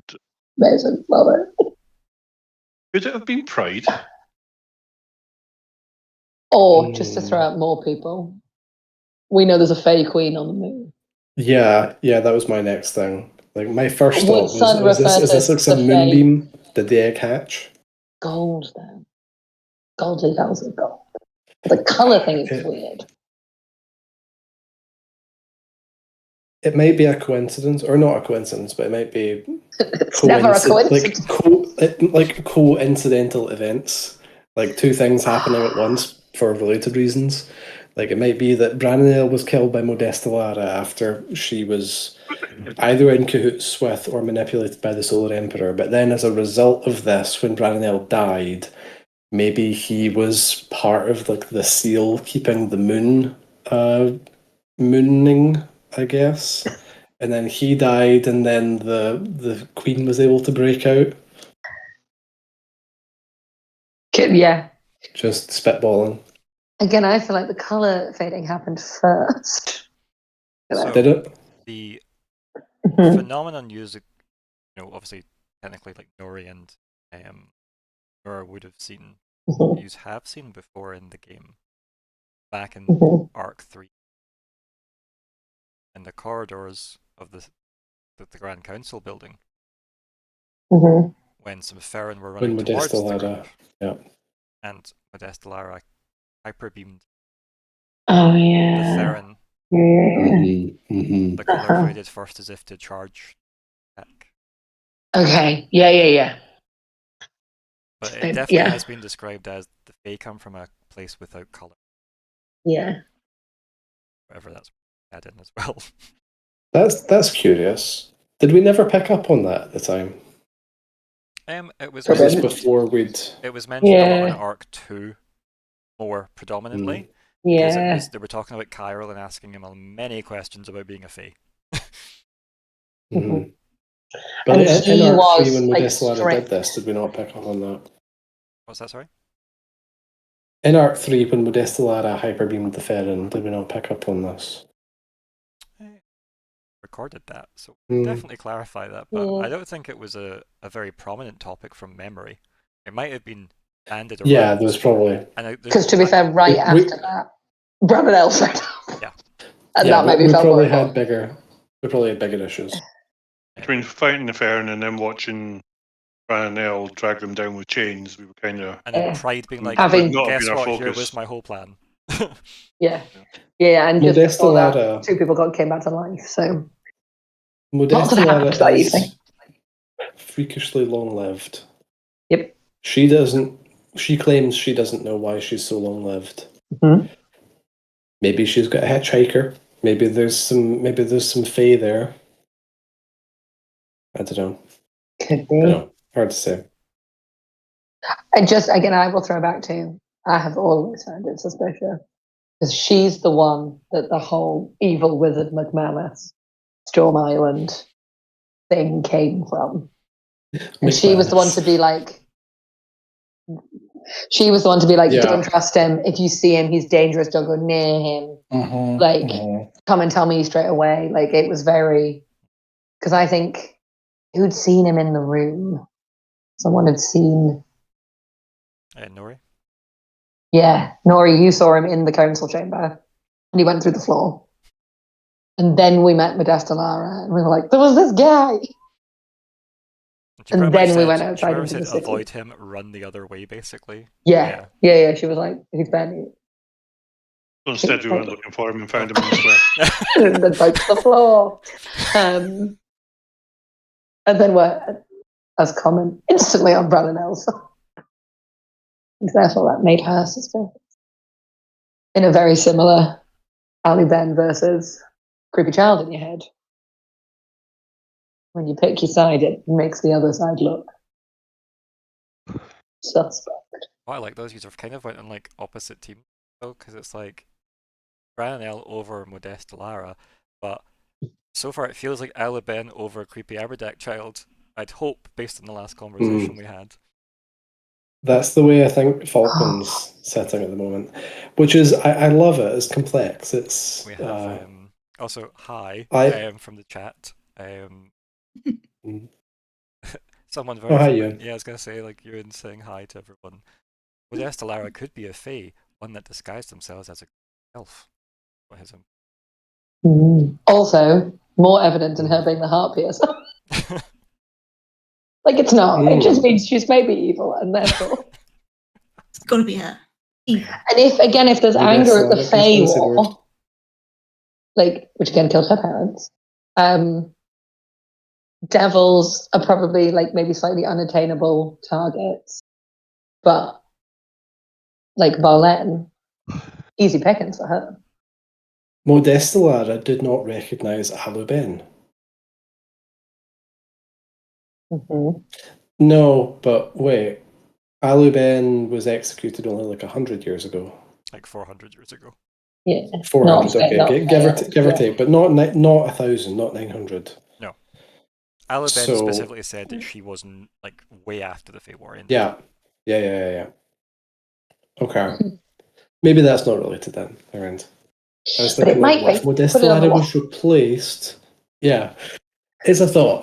What if Modestolara was replaced after Aluben's execution at some point? I would be so interested, and I know we debated this for so long last session, if we had messaged the elves. I know, really, want to know what would have happened. Like, in No's universe, would they have been number one on our phone tree? Mm-hmm. And by the time we didn't make it past the first 2 steps on our phone tree. One, because Margot did it for us. Yeah. But also, there was always going to hit a point where. But I would have been. I'm very I'd have liked to see the interaction. As far as the Falkwin head game's complexity goes, I'm interested. Sean, am interested because I don't think Falkwin trusts Sir Ethane very much. But Sean, am interested in what did you say? Vanael or Vanel, Van El, Ethane. I'm very interested in what Van El might say about what's going on in Falcon's head. I think he's probably got other things. Might try it. Yeah. On the other hand, like some sentient remnant of Brananel, who knows? Yep. Yeah. Like from a certain point of view, like a manifestation of Brananel's last will, maybe. Maybe it is just the Abradak. Who knows? Can I highlight something that's slightly obscure, but I think it's worth mentioning at this stage now, that based on what you have witnessed? Now see why Sir Ethane viral. Because he looked like Brandon L. Oh. We never pulled that thread. We talked about it. Mm-hmm. It was always on. Mm-hmm. Oh. And also why he's so cross about the Fae. Mm-hmm. What? I mean, I figured that part, the Brananel being cross about the Fae, that fits with him being Ironroot. Sir Ethane. But yeah. Sir Ethane. Yeah, yes. Okay, yes. But we didn't know that at the time. He was just to us. I was irrationally weird about the Fae. I think I was I don't remember when I started suspecting it, but this arc gone on for so long, it feels like it's been ages. What if Modestolara is dead and they've just a devil has pulled a Sander? Oh. Someone else has done Pride's trick. Good, yeah. She can't be the only one. So we know that Lust and Envy have been working with the Solar Emperor. What if this is Lust or something, or Envy? Could be either of them. Mm-hmm. It's a thought. Because they don't have the magic sword thing. So it's not like has to recognize them. Oh yeah, right. So they could be. Oh, that's a neat way around that. Oh. And it explains, Modestolara being replaced by anyone basically explains why she wouldn't recognize Elven. And if it has, it would have to be someone like a devil, because otherwise it won't be powerful enough. Yeah. But then this is gold. I don't know how capable the devils would be to replace their own magic. Is that something that Ron said a few times, is that makes sense why she didn't recognize Aluben, but then you brought up Aluben. when you were all mentally chatting Modesta Lara, and she the gods. Oh out, yeah, Okay. right. Yeah, she told us about that. Just So she knows about her. Okay. Yeah. Yep. There's a lot has happened in this game. I am aware. But also, Yeah. just to throw back I to mean, that, there might be a way around that, but in terms of things that might have given Bran and Elle's hand away, didn't the ring basically keep me out of that meadow? Yep. Which I wouldn't be able to do. That's possibly alarm bells. There's also what are the kinds of magic again? Right, there's celestial magic. Yep, and then there's demonic. There's demon sorcery. Yep. And draconic. Yep. And that doesn't include like the And- phase abilities to change stuff. Yeah. That's not really considered a magic. That's separate. Yeah. And the elven magic is all celestial. Yeah, like right? most of it, right? Like there are people that study sorcery Right. and stuff, right? But primarily it's celestial in nature. And the devil magic is also celestial. Yes.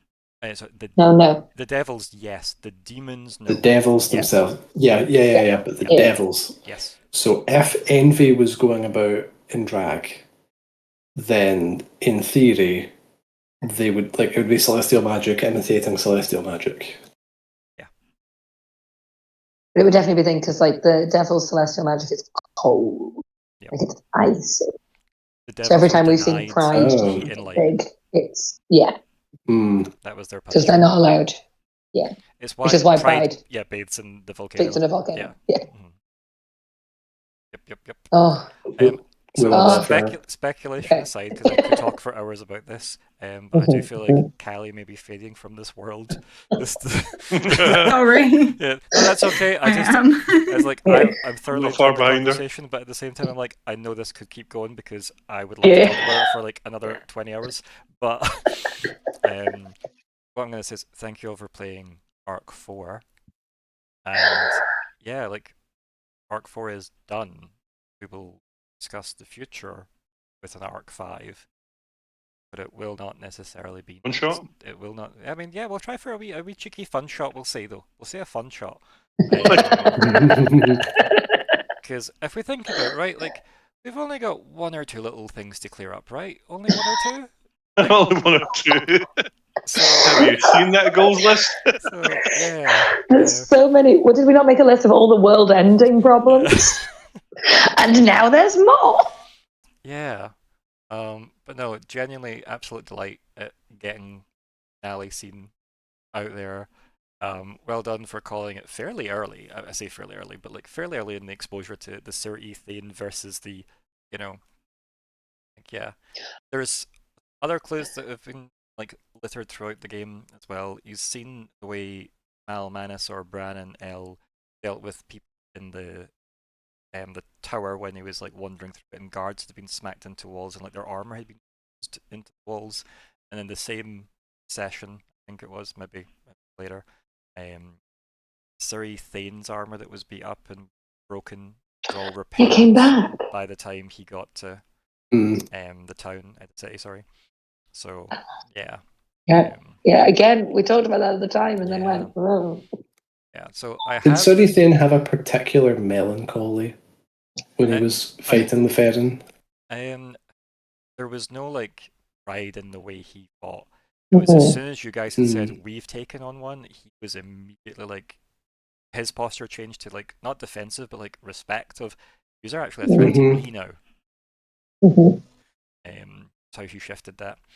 But no, there was definitely like he was down on one knee when you saw him at the two bodies of as well. So like I mean, it looked like it was fatigue, but was it in fact some kind of solace, like some like sorrow? Assuming he knows what happened to them, might not know. Yeah, right. But I mean, it does mean he's old, very old. Yeah. As I said, there was clues since the first arc, and I'm glad that one shot developed, so I got to tell this story. On the night. And there is, as I said, Arc 5 is the last arc I wrote. So, yeah. Well, Don't worry, Yeah. Duff. We'll make it last forever. I had a look at your YouTube there. The progression went 4, 7, 8, 27. A natural Or something curve. like that. Yeah. It's 50 something. So, See if you combine all those videos together. So we've had You get his one shot. so some of those numbers I might have gotten wrong, but the sum total No, that of sounds- whatever the right numbers are is 44. yeah, like it is. I think you're So like this was episode 44 of the campaign. of the one So shot. see you all in episode 88 of the one shot for the finale. But when they're all fighting you, I mean, that's- yeah. Yes, it's true. Giant evil Falkwin. Yeah. I mean, okay, actually, well over half of this was Arc 4, so maybe it'll be more than double to A Arc lot of that's 5. because you didn't go It'll on be a like fucking 100. boat. Didn't go on a boat to go to Dinosaur Island. You then decided to Yeah, go we did just go to Dinosaur Island first. like yeah. I did say. Mhm. So It was if we'd really gone short. to Dinosaur Island first, this would have been quite a bit shorter. Well, just think of all the things you'd missed out on, though, right? Like there Yeah. were so many things that Oh, happened. there's a Yeah. granny. The refugees, just more drama with Surrey, Refugees. Thane, Kyril, like Being arrested. the bric-a-brac Yeah, people, arrested, right? trial. Amulets that only work once. Black Gut, was it Black Guts bric-a-brac? Like yeah, Oh, Like, yeah. like just I saying. love I mean, that. our trial. Yeah, the Let's trial, not forget. the amazing Mhm. speech Kalli gave Well at the done. trial. Done all the speech. Yep. Yeah, Mhm. just saying, like it's been a journey. escaping Surrey Thane's prison. Yeah. Yeah, and everything We were Lockheart never did in. as well. Going to the moon. Yep, oh, the moon. Yep, Amblin, Halcyon, poor Halcyon. He bought my cake, remember? Yeah. Yeah. I'm not going to deal with XP or anything. I'm going to deal with all that when we talk about Arc 5 properly. We'll have time to do that, and that'll be offline. The purposes of the stream. Again, thanks everybody. It's, Cheers. That was. Yeah. Been a pleasure. Oh, Thank you very much. Yeah. And this, I will.